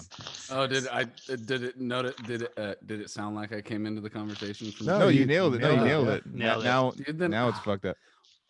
It's all good. But yeah, no, White Zombie was No. definitely fucking one of my first fucking rock out sessions, dude, in my room. Dun, dun, dun, dun, dun, dun. What was that? What was that other song that with the more human than human? Yeah. With the Oh, slide. like, you have to always turn it down when your parents come in the room. No, 'cause you have to turn it. Yeah. You have to turn it down because there'd be like a porn scene in the Oh beginning. yeah, in the beginning. Oh yeah, exactly. What it was. Chicks moaning and shit. You're like, oh, Yeah, yeah, yeah. mom might hear me. It's Dude. like can't listen. Burn to an it. X in your head. Burn an X in your head, and they're just like. God. I had that shirt, dude, and I was a I was 12. yeah, I Yeah. bought that album very Sick. young, dude, like 12, 13. No, I was Yeah. definitely, I had to have been like close to teenage because my parents would let me fucking take the bus to the next city over to the mall. They had a Sam Goody and Shit. I think it was just a Sam Goody at the time. And I would just flip through shit in there and found White Zombie on just the cover. Same thing, how we talked about, just It's seeing that crazy, like cover. how death metal's changed. Like I was just thinking about today. I listened to Deicide for the first time in like fucking 5 years here or today, and like thinking about like the first time you see Glenn Benton and like how scary he was. Like he like scared the shit out of me. Like no one scares me in death metal now. Like there's no, like everything's kind of like everyone's nicer now. Like everyone's like cooler, nicer, more open. Like let's hang out, let's smoke a joint, let's drink a beer, blah blah. But like back then, like Glenn Benton like legitimately like worried me. Like I was like like seeing a guy with an upside down cross and all that stuff and a birch into his head. Like it was a different feeling of like scariness. You know, now I guess black metal's try to take that over a little bit Well, with being evil or something like that. He But told I me was- to shut I up was one f- time. Glenn What's Benton that? did? Yeah, not like directly, but we like went to see Vital Remains with like Tim Young on the drums and Glenn Benton and Dave Suzuki, whatever that year was. That whole, you know, I saw that. Christianized thing. Yeah. And I was at you remember the Galaxy Theater in Santa Ana? Did you ever go there? Mhm. Yeah. I that went was- 2 days in a row while he was Yeah. wearing Is that that when he- mankind. Yeah, you were face probably mask. there at Yeah, the I was just show about I to was say, at, you yeah. wore the mask and the fucking the nail arm band thing, Yeah. whatever. And I was like in the front, like with Dan, and like we were just rocking out to it, like it's early 2000s. And then I kept like yelling, like turn up the triggers, like as I couldn't hear like the bass triggers, you know. Mm. And then like at some point, it was just like shut up. So actually, I was it like, worked I was directly, young, though. dude. I was like 20 or something. I don't know. You're just devastated. No, I just laughed. I was like, oh shit. It's funny. I was well, my first show at the Pound was Morbid Angel Deicide. They did a 2-night thing there, and that was it. I had heard Deicide before, but it really didn't like set in like the evil aspect of it until I Yeah, saw Deicide Speaking of live. evil, that dog, dude. And I was only He was brutal. You hear that? Hear Brutal those dog growls? vocals. is it Yeah. what's the dog band that you like, Wait. Jewel? What is it called? Okay, Caninus. Ninus, dude. Caninus. Doesn't sick. doesn't He's hold ready- a candle he's to ready for hate a beat, guest though. spot, dude. Yeah, Bug They is did a ready split down. with Hate Beak back in the day. yeah, Caninus. I think it is split. Yeah, that's crazy. Yeah, they did a split. yeah. Caninus. I'm gonna think call we you need, out like, right a- now, real quick, Joel. You worked out to that shit, dude. Dude, so yeah, I would like it would be part of this like little mix I had back when I was like hitting the gym back in the day in like 2000. I mean, at this old gym. I remember like like just listening to it and I'm like, I'm gonna keep a straight face while working out to K9. It's like I just want to like it's normal music. And like I remember like this like fucking kind of like this like kind of chunky lady was going like this and it was all dun, dun, dun, and she was like working out to it and I just started like cracking up like almost like she like looked over and I'm like it's all good, dude. Like, a phone call or something. I'm laughing This at the phone or workout is something. over. Yeah. I just was like, I remember just thinking to myself, like, I wish people could just hear my headphones for like 25 seconds of what I'm like. I'm just jamming out. I'm listening to a dog singing right now. Just letting That's you know. the dude. The universe jumped in with you for a second and was like, "I'm gonna make an old lady dance with you right now." just going to, with the beat. I was dying, dude. Still one of the funniest things I've ever seen on my own. That's right. It's like another situation where you're hearing something with like a nice heavy groove, and then you see someone slow walking across the street. It's like dun dun dun dun dun dun. You're the only one laughing, but it's like the most funniest thing in the whole world. That's Or if only you have, for like, you. That's you only have the for you in that moment. Yeah. You Yeah, have the TV, you have exactly. the TV paused or whatever, and you have like, or you have it muted, and you just are playing like gnarly, like chunky death metal, and like you see another band playing, and they're just like kind of like. One time I had Primus like a pause or a muted, and just like playing like some like slam band or something, and they were just going like perfectly with it, like just like I don't know something. My dad and I have always laughed at that, like That's like yeah. the Wizard of Oz and Pink Floyd, just trying to link shit up. Oh yeah. I think Slam is like the funniest one though. Yeah. I've seen that a lot with like Maybe the we should put some na-na-na. slam with Wizard of Oz and see what happens during the fucking lollipop kids dance. They What's gotta the- walk super slow though. What's the cannibal song that goes na-na-na-na-na-na, du-du-du-du-du-du? Is That's that- too Hammer funny to Smash do. Face. Oh, Hammer Smash Face. Okay, yeah. yeah. There's like a ton of videos of that, like with people dancing, like. Yeah, for sure. There's also, I think is it Sesame Street or Muppets? It's Muppets with the Dying Fetus song. That's a classic. Oh Or yeah, that's an whatever. older one. That's an older Yeah. one. Animal Yeah. blasting. Yeah, Animal Blasting, Dying Fetus. That's a classic. Weren't they on South Park or something? Or how was that? They were on Adult Swim. Like Adult Swim does like a concert series. They've had like a bunch of death metal bands. Yeah. But there's a South Park episode with like dying fetus, isn't there? Oh, as characters, maybe. Or like- Possibly. Oh, they Like, actually- recently or something, right? Yeah, it's Yeah, actually like brutal death metal infused into an episode. But it was like Yeah. a band that I think Stan started or something like that. But there was actually like it was like I think it was Dying Fetus. Not sure, Yeah, but that's what I think. Yeah, that was still pretty cool though. Oh yeah, they do appear. Yeah, you're right. I would play it, but if that would be a big copyright no.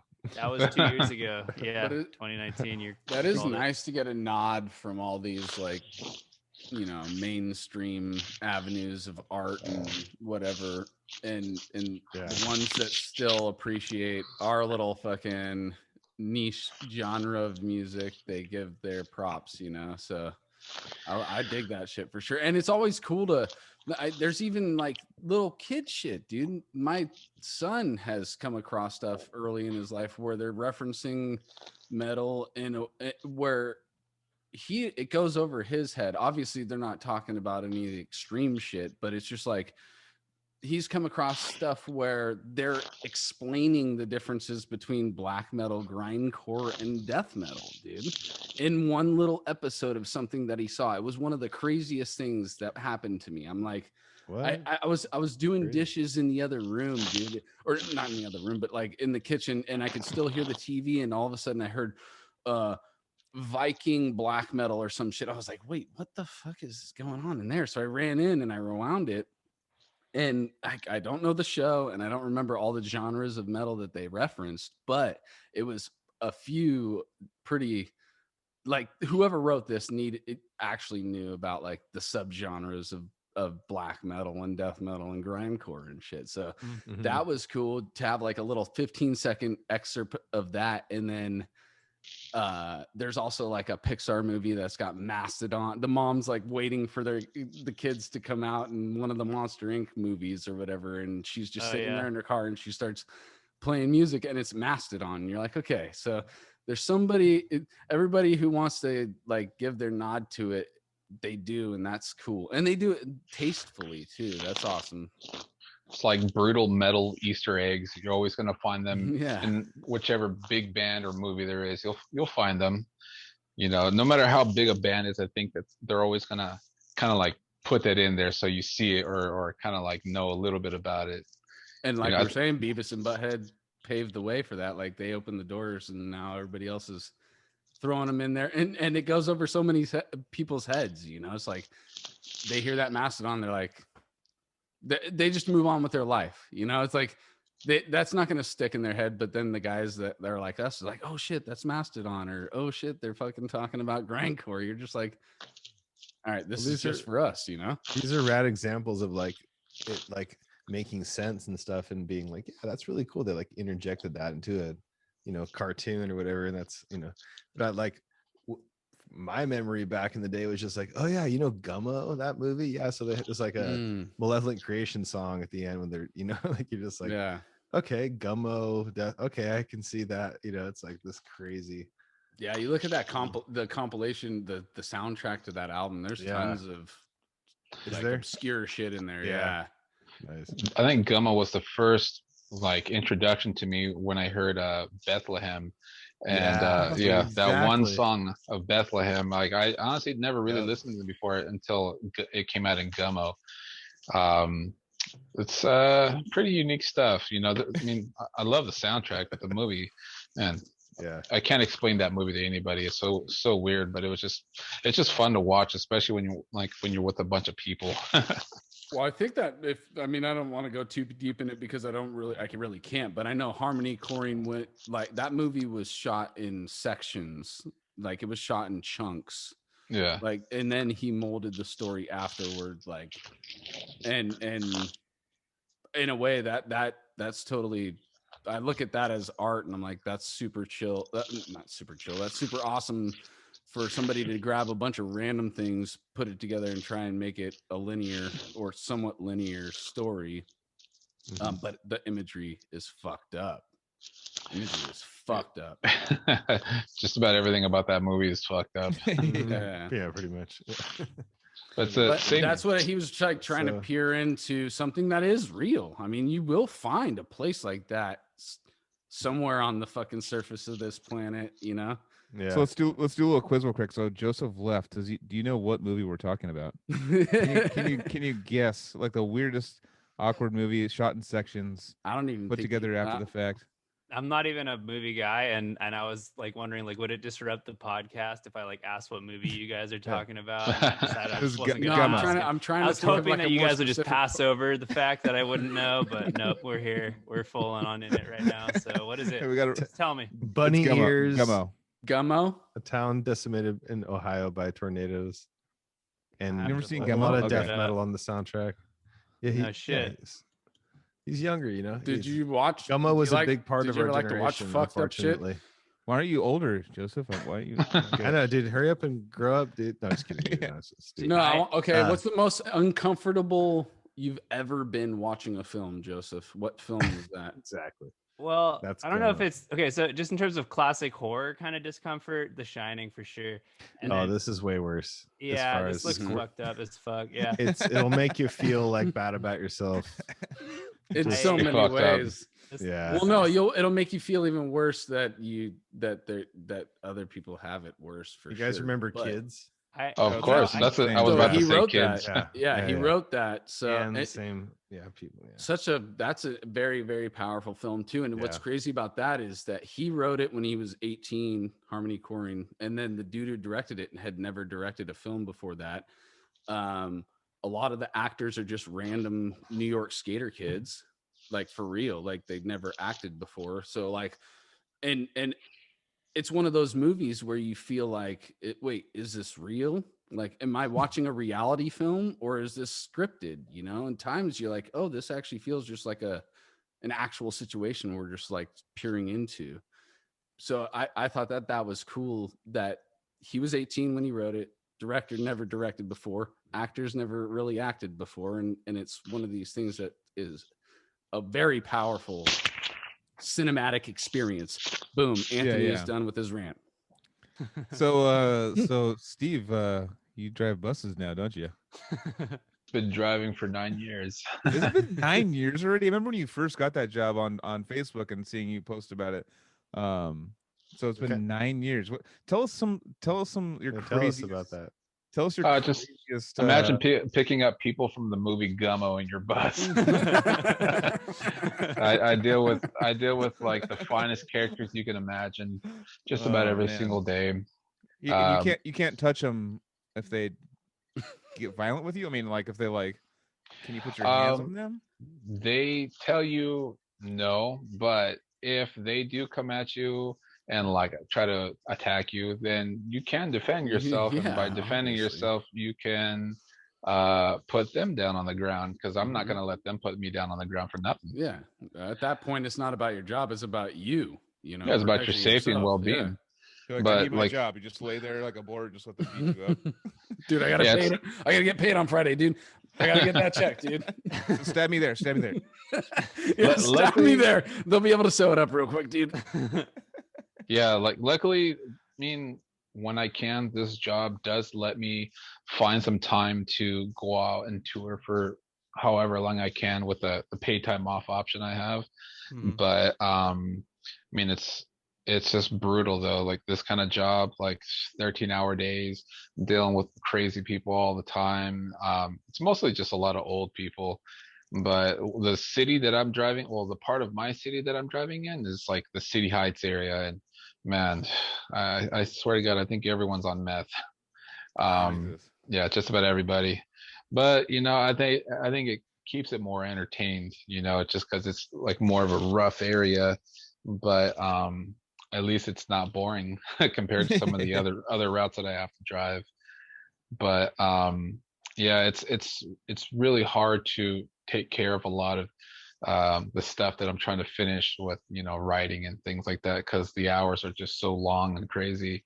And it's just driving, basically sitting down for like, I don't know, a total of maybe like 9 hours out of 13 a day driving a bus. But at least it's Jesus. comfortable. Geez. So that's a normal shift, is like a 13-hour shift. Yeah. Jesus. It's like being on tour, kind of, but without the Oh, fun. it's like a road trip from here to San Francisco every day.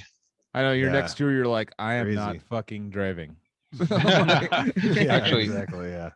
they always joke around with me saying, hey, Steve's a bus driver. You should make him drive the tour bus. I'm like, hey, fuck that. I came on this tour not to drive. You drive the bus. So that means you Yeah. got your Class A then, right? Class B. Oh, Class B. Okay. Yeah, for the bus, you just need Class B. But sometimes I wish that I would take over a bus on specific tours, because the last one we did in Europe, this guy was like the worst bus driver ever. We would sleep with our feet towards the driver, because if he would brake hard, we would have to like catch ourselves with our feet in those little bunkies, Yeah, I'd rather Yeah. your feet than your head. Yeah. Yeah, you better put your feet driver's side and prepare yourself in case he like stomps on the brake or something like that. Have you ever Yeah, looked he probably into stuffs driving them. vans? Have you ever looked into it? I don't think they really have a good It's a- service like that here, or full-time service. It's a But union, right? It's a unionized thing, I think, this right? this one that I do, yeah. But for, I don't know, driving coach buses for bands and stuff, shit, I think I might end up hating bands if I had to deal with like the Motley Crue type of band, where they're just like the biggest pain in the ass. Is you're like, hey, stop damaging my bus, or Yeah. they're Yeah. just egging you on while you're trying to like operate this huge bus. I think I've kind night of been that person. driving. Yeah. Night driving, trying Oh, to yeah. nap during the day. Fucking Yeah. There's just Yeah. Shiza everywhere. Just Yeah. No, yes. you would have to basically fuck off and go to sleep while everyone else is having fun, and then when it's time to drive through the night, you're listening to all their bullshit behind you, drinking all night until like the sun rises, and you're just beat up and tired. I've thought about it. That's not necessarily true. From what I've heard of like bigger bands and stuff like that touring, they have to make sure their bus driver has to stop after 8 hours. They need to go buy him a hotel. He's got to stay there at a hotel. He gets dropped off at takes a taxi to the hotel. He comes back at bus call, and then he just fucking leaves. Like if anyone's not there, dude, bus calls at 3 a.m. If you're not fucking there, then you're gonna be Passed out. yeah, it's just gonna be, they're not gonna have their drummer or whatever. Like that's just what's happening next. Like I'm just doing my job.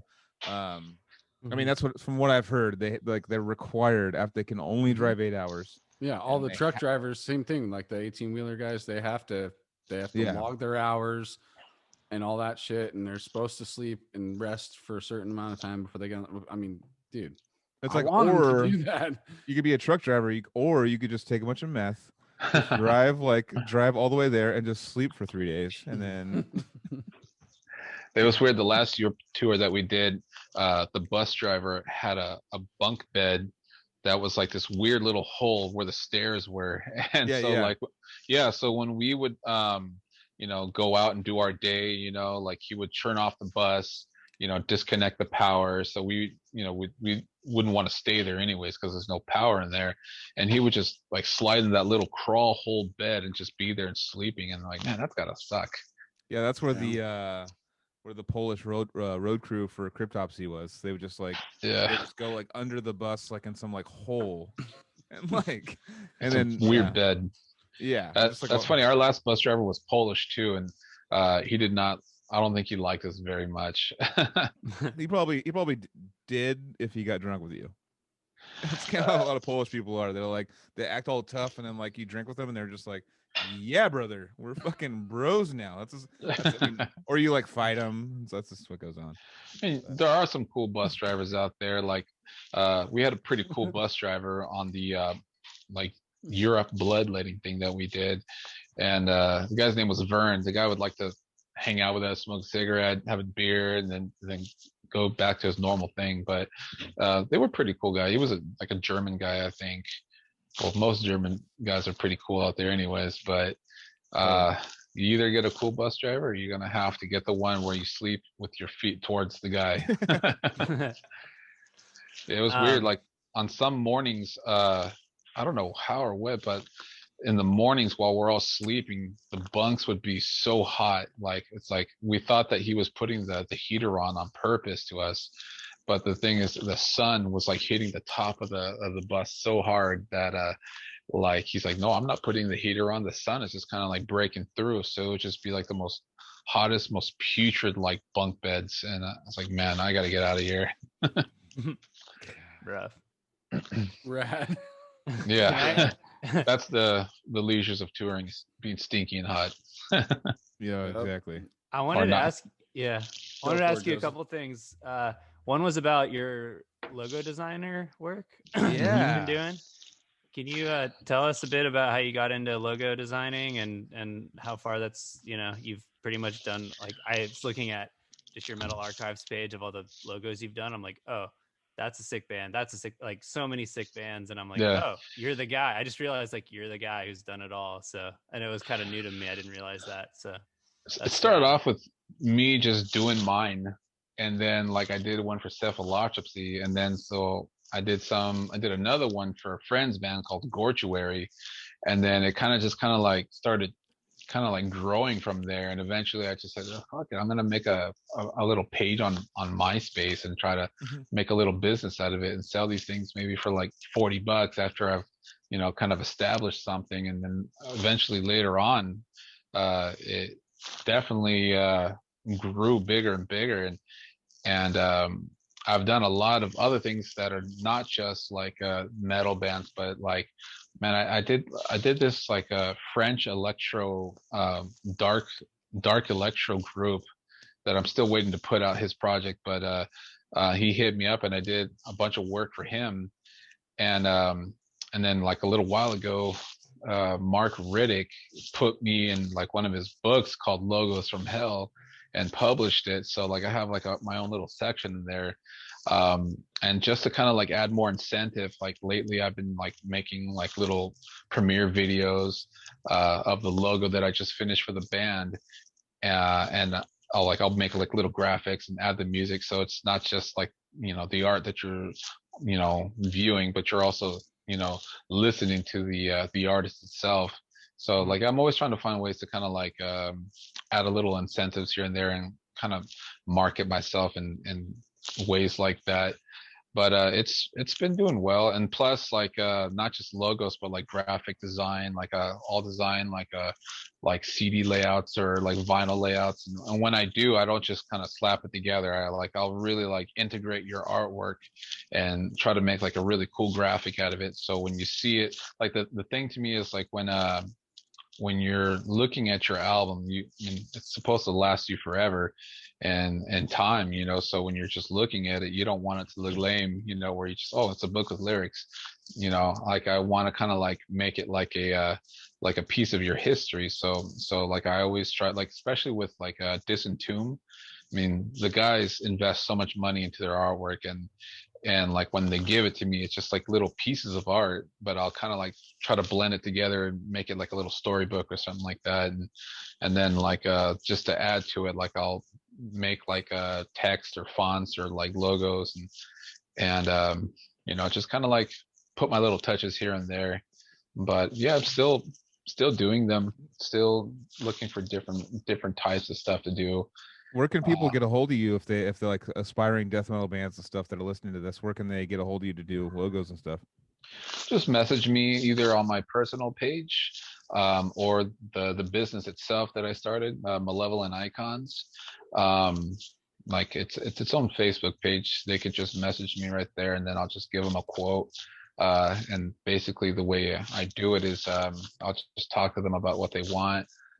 Just make a bunch of rough sketches, like however many it takes until we land the right one, and then as soon as we find it, I'll just start inking it in and sending them update after update until we find the right one. So are you doing mostly is it freehand, or are you using computer, or how are you doing it? I use freehand. I think I get a better flow of just using raw hand instead of like just sitting there with a tablet or something like that. I prefer like the old school style, like pencil and paper and tracing paper and like like drawing paper.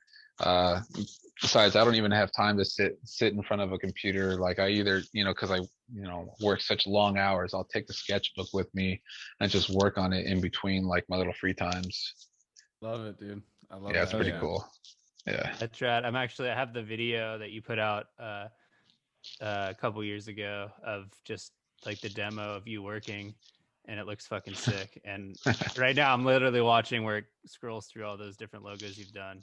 So no, sick, dude. I got like I'm gonna be honest right now, I got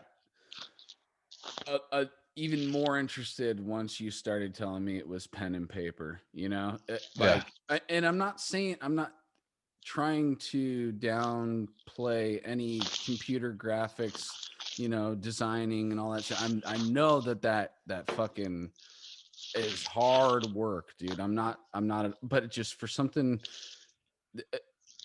because we had a taste of what it was before all that, and that's what we prefer, like just like handmade shit, hand done paintings, hand drawn shit, handmade shit, just like that totally gets my dick so much harder because it's true. It really does. It just makes me like focus more on whatever is being talked about right now. Like that's exactly made me sit up just a little bit more and listen, like, okay, he draws with a pen or pencil and paper.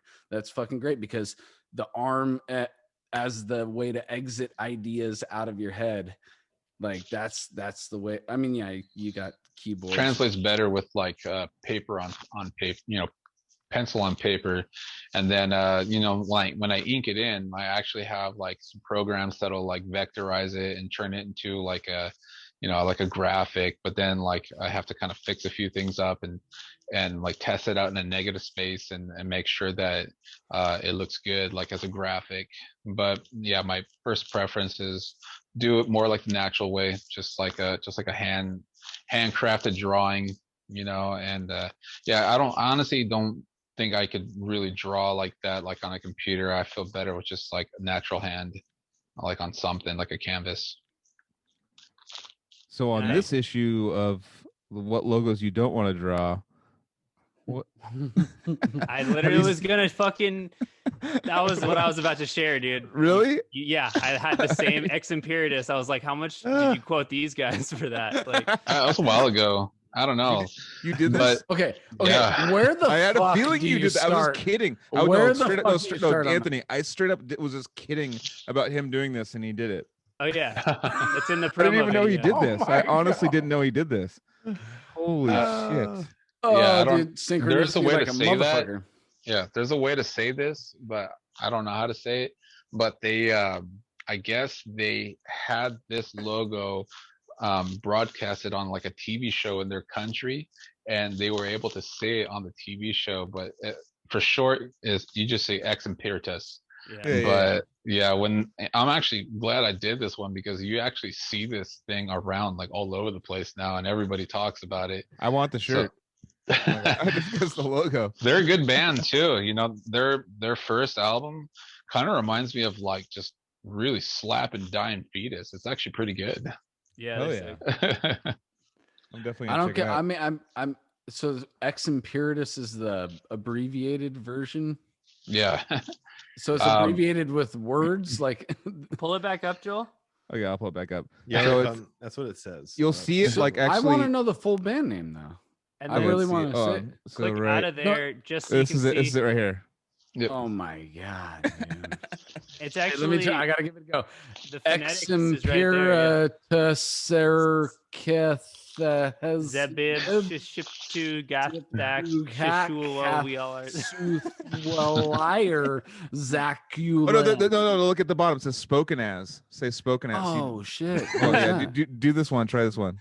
Okay. That's what I was doing. Ex imperatus Sirketh Zebib.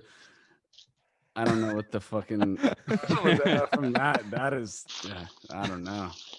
I'll just move on to that. Gaketh. No. I just stick with ex imperatus. Yeah. That's actually a pretty cool name, just ex imperatus. Liar. It is actually a cool liar. We liar. Zath Zulam. Whoa. Hey, there's some way What's worse than this too. I just want to know what's the origin. Where's that? What does that stem from? Like, Described in dead languages of the East, it says. whoa, that's pretty. That makes it cool, dude. Super cool. That makes it cool for me, dude. I don't give a shit. Especially because they like gave you like a way to like a basic way to pronounce it. Just say ex imperatus and you're done. Like when I first saw it, I'm like, are they expecting people to go like, yeah, dude, I'm gonna go check out ex imperatus coagul cast. But if it's a dead language, like, how do they know if it's really said that way? There's no Right, yeah. recordings. They're scholars, man. Who knows? I don't know, dude. They're from Belarus, so or Belarus, so yeah. I They don't have know. a bunch of albums out already, and they But keep they're- putting yeah. out merch. Yeah, I Well, follow I'm them. not saying they specifically. I'm just saying like anybody who is like got a written version of a word in a dead language, like you're gonna. I don't know how you tell me how it sounds because where's the recording if it's an ancient dead language? There's usually like a train of scholarship that they're like. I know, this dude. Is what we know. This that's is what why we don't. have. That's Yeah. why you're here, the professor, dude. You're supposed to school me on this, dude. I'm schooling you Make right me now, make me bro. feel like a piece of shit for talking shit about all these years of transcribing languages. It's dude. like Jurassic Park. Like, how the fuck did they know what dinosaurs sounded like? They could have been like, dude. dude. Now I hear they have feathers. Like, what the fuck, dude? Yeah. Just this T-Rex was so dude. T-Rex. Like in real life. Well, how do you Baby know? Like, arms. no one's ever heard a T-Rex. I'm just letting you know. No one's ever heard it. So Exactly. you could study vocal cords, I guess, but still. Let us take the role of the dumb layman and be like, yeah, dude, what the fuck, dude? I never heard it, dude. Like, trees fall and shit. Yeah, I don't know. Yeah, dude, it's John Gallagher. That's what a T-Rex sounds like, dude. You guys haven't heard the band T-Rex? Come on. God. Lol. Why don't you take us home, Steve, and talk about the last album, His Divine Shadow? His Divine Shadow. It was pretty cool. Like it was the third album where we basically had a huge change in the lineup. I'm basically the only original person, that was in this one, compared to when Realms of the Ungodly came out.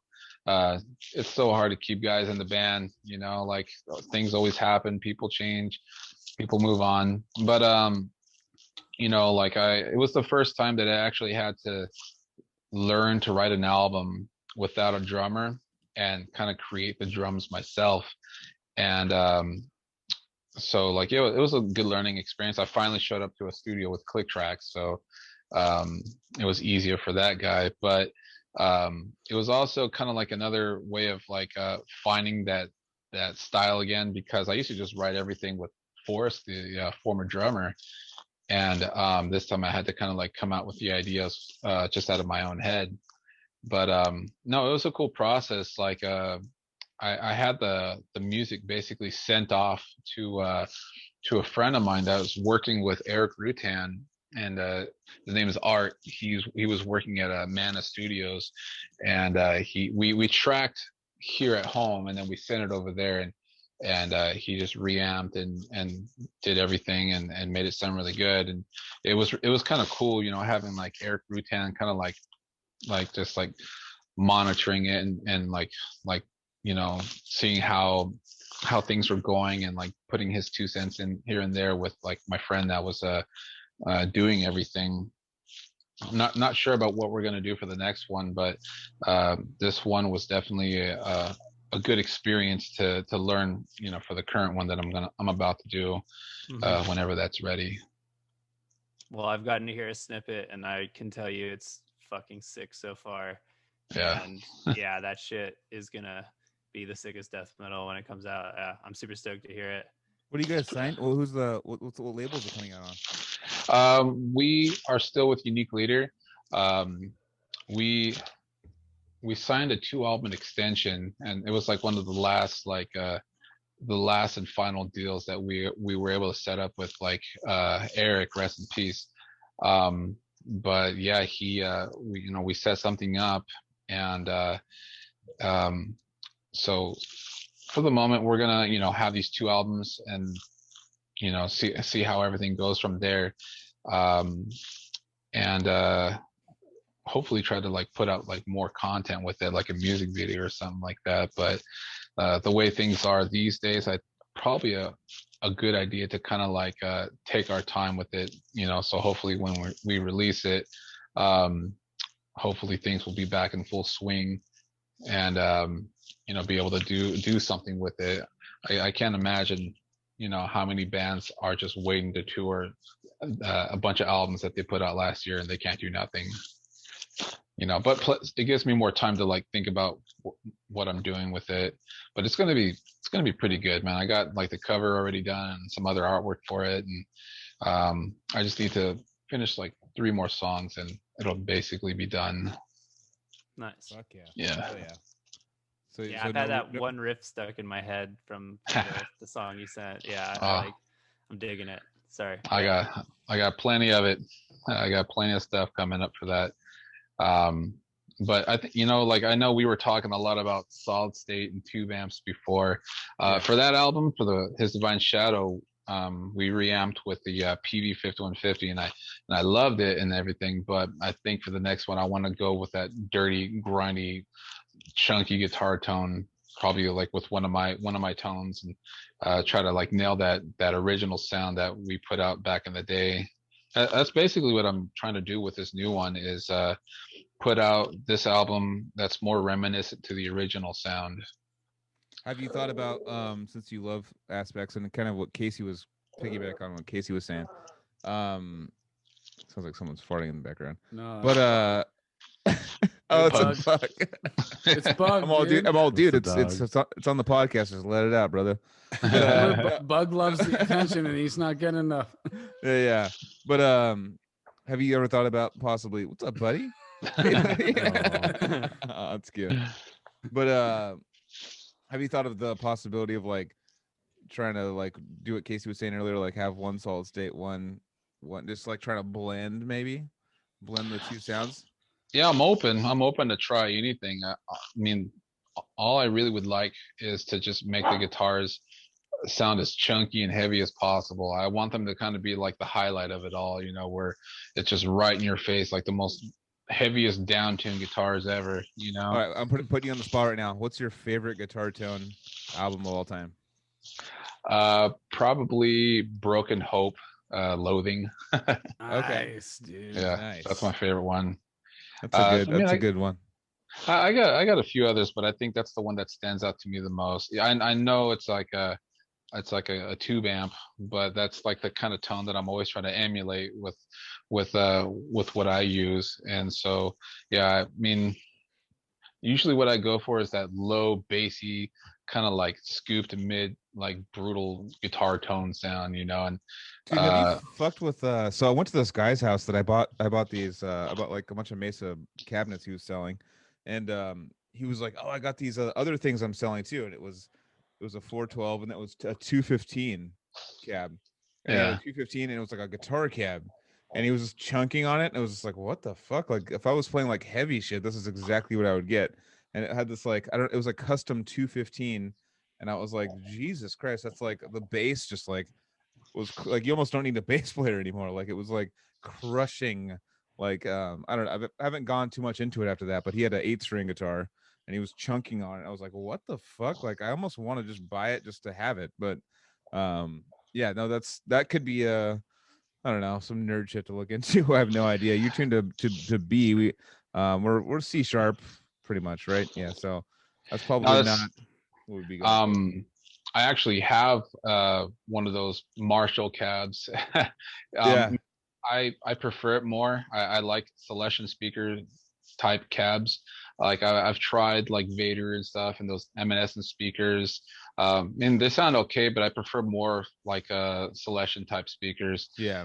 And like yeah, I got one of those 4x12 Marshall cabs, and I have it set up so it's like double plugged and stereo in the back, and just to kind of like distribute the wattage a lot Yeah. more. Yeah, and it's sounds pretty heavy, man. It's like a lot of bass, like you said.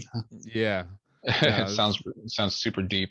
No, there's some wacky stuff out there, man.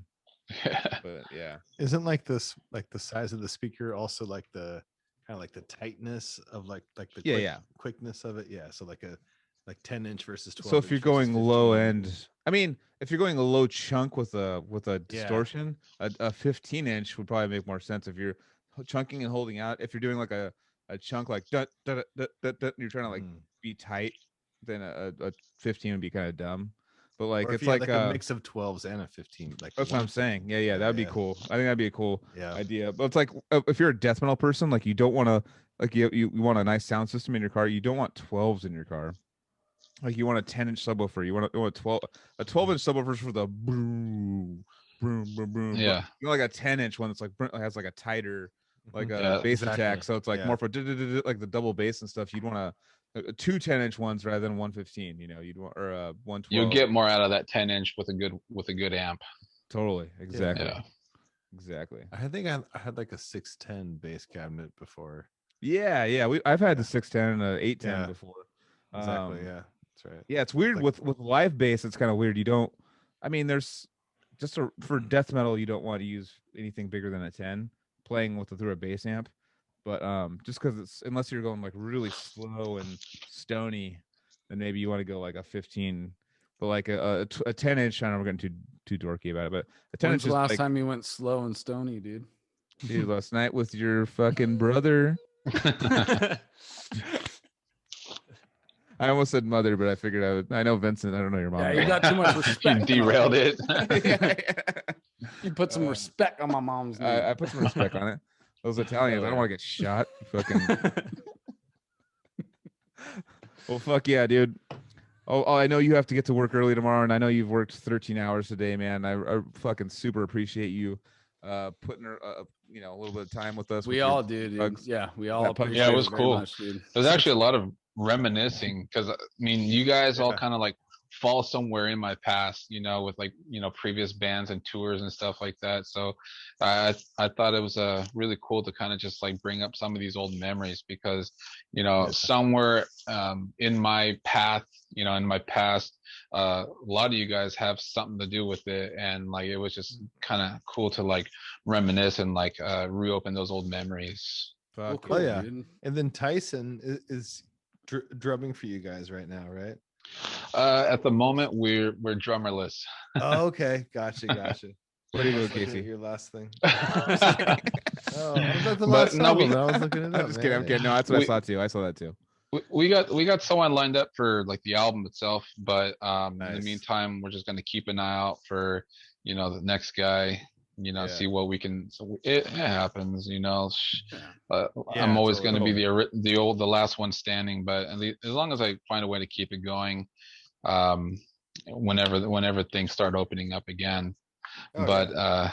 but yeah, like we kind of just went our separate ways, and so in the meantime, I'm just going to keep writing, and then hopefully I can As long as you want it to keep going, dude, it'll keep going yeah. because you'll make it Yeah, you're a make it work. signed brutal Yeah. death metal band. There's gonna be fucking people that are gonna be lining up to at least try out.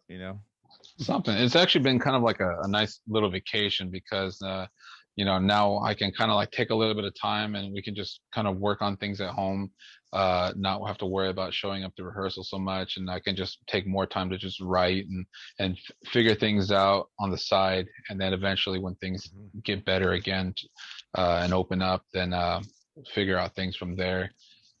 But we'll figure it out. You could just Yeah, find one of these yeah. new stallions like Joseph that just come through and like Mhm. fucking play Yeah. bass, guitar, drum, like whatever part in your band. They'll just Saxophone, like dude. saxophone, like they'll give you a philosophy like lesson afterwards. And, like, Mhm. like I mean, Joseph's like one of Well, those like If new you ask him age- about unemployment, dude, shredding. he's no good. no, don't ask him about like band unemployment stuff. Real life, I'm not good at. But I'm book smart. I'm not street smart. But yeah. Gotta be low both, key though. man. No. It was fun checking out the new shit, and let's Hell just say that Yeah. connections have been made already for and Hit up Steve Crow for some if you need logos for your band. Fucking and Steve and I Crow just on wanted to Facebook. mention that we got to my last show live was headlining the same fest that you guys played at Los Angeles Extermination Fest, and you got me Yeah. super pumped to fucking play my set, and I remember that fondly. And Yeah. I'm glad I got to finally connect with you Fuck after yeah. that show. So. Yeah, we waited till like 1:30 in the morning to see To Violently Vomit, and I mean, I thought that some people left, but most people stayed, and the show itself was pretty damn good. Like, I guess the tempo that you put it at kind of reminded me of like what Sheila Gutted style. Like it kind of like matched the exact same tempo, except it was more precise. I like that. I mean, I would probably prefer precision over speed, any day. And when I watched you guys do that set, I thought it was really good. Thanks, man. Yeah, I Yeah. felt like I dude. was watching original Discourage for once in a long time. I was going to Oh. say a side note on that because you were Joseph, you had said headlining and then you said 1:30 in the morning. Like most people don't realize, like out on Yep. tour and shit, most of the headlining bands are playing at fucking that time, and Oh. most people went home at that time. It's Yeah. like being a Sucks. headlining band on that is actually not a good spot. Dude. Absolutely. Yeah. No, it's not. It's a nightmare. And that was you, We always get that sweet spot where we're just like Yeah. kind of like third last, and it's like the primest spot. Yeah, so everyone's still there. Everyone's still fresh. Everyone still has a good buzz. Everyone's like ready to go. And then like by Yeah. the people start getting like, all right, well, we'll get 2 more bands to the headliner. Like, fuck. Okay, well, I got to work tomorrow, so I better. Quick better be story. good. Quick little story. Like a long time ago, I remember we were at this show, and like, was it somewhere around Sunset, like Hollywood, LA or whatever. Mhm. And it was with Decrepit Birth, and like there was a ton of bands like on the bill, and we were just kind of like waiting for everyone to go through. And I think, man, by the time Decrepit Birth was ready to go, I think it was like 2 a.m, but everybody stayed, well, most people stayed. Everything sounded really well. And I think I remember, like, I think you guys brought like separate PA speakers just for the kicks itself. And it was like kind of like focused more or directed more towards Casey. But it was Crazy. yeah, something I remember a long time ago back in the day. And it's true, like when you're the headliner band, it's not always the best, man. You Sucks. kind of have to just sit and wait It's for a everyone domino effect of people setting up, breaking down, and earlier bands starting later and later, and then it ends up getting the exponentially to the point Yeah, it where always you're gets like, pushed back. yeah. That's Yeah, why and- playing bass is the sickest, dude, because you can get all fucked up and like no one even fucking hears you, just plug and play. unless you're Forrest or like a couple other people. Yeah. Well, fuck yeah, dude. I think it's about time to wrap this motherfucker up. Yeah. Fucking Anthony, do you want to go through Take your us little out. wrap-up? Okay, so we got what? CaliDeath.com, dude. Joseph, you got anything new going, or you got stuff brewing right now? I still, you know what? Bad time to ask. I All right, gotta that's write all some good. shit. But if you haven't been there, there's plenty to do over there already. I did the Ominous Ruin album review, and Hell yeah. I'll review the Exhausted Prayer album from the band. You know, we did. Yeah, we got some weeks cool ago. excerpts from past episodes. And on there. I'll review the new Condemned when it comes out. I'll throw an album review up for you Fuck guys yeah. because you know it's fun for me to do, and I only say nice things, so you know. Right on, man. Don't reveal the He's all secrets, right on. dude. And then a exclusive Gummo review coming from Oh Joseph. yeah, dude. Yeah. I want a full report on my desk Monday morning. Oh, And then dude. what else do we have? SoundCloud, all that shit. Yeah, Find your album. SoundCloud. Check it out there. Apple Podcasts. Review, subscribe, and tell your friends. Facebook. We got shit going on over there. Obviously, if you're watching this, YouTube. We got the page here. So yeah, Cali Death Podcast. Search it on Google if you forgot everything else, and you'll find us that way. But yeah, dude, thanks, Steve, for coming on, dude. I had a blast guys. tonight, dude. This is a good time. Thanks, dude. And yeah, we got some really good stuff in store. We got already a few weeks ready pretty much. So yeah, you guys are going to have some cool shit coming up soon. Thank you so much for sticking around with us, and we'll see you guys next week. Appreciate it, guys. Cali Death.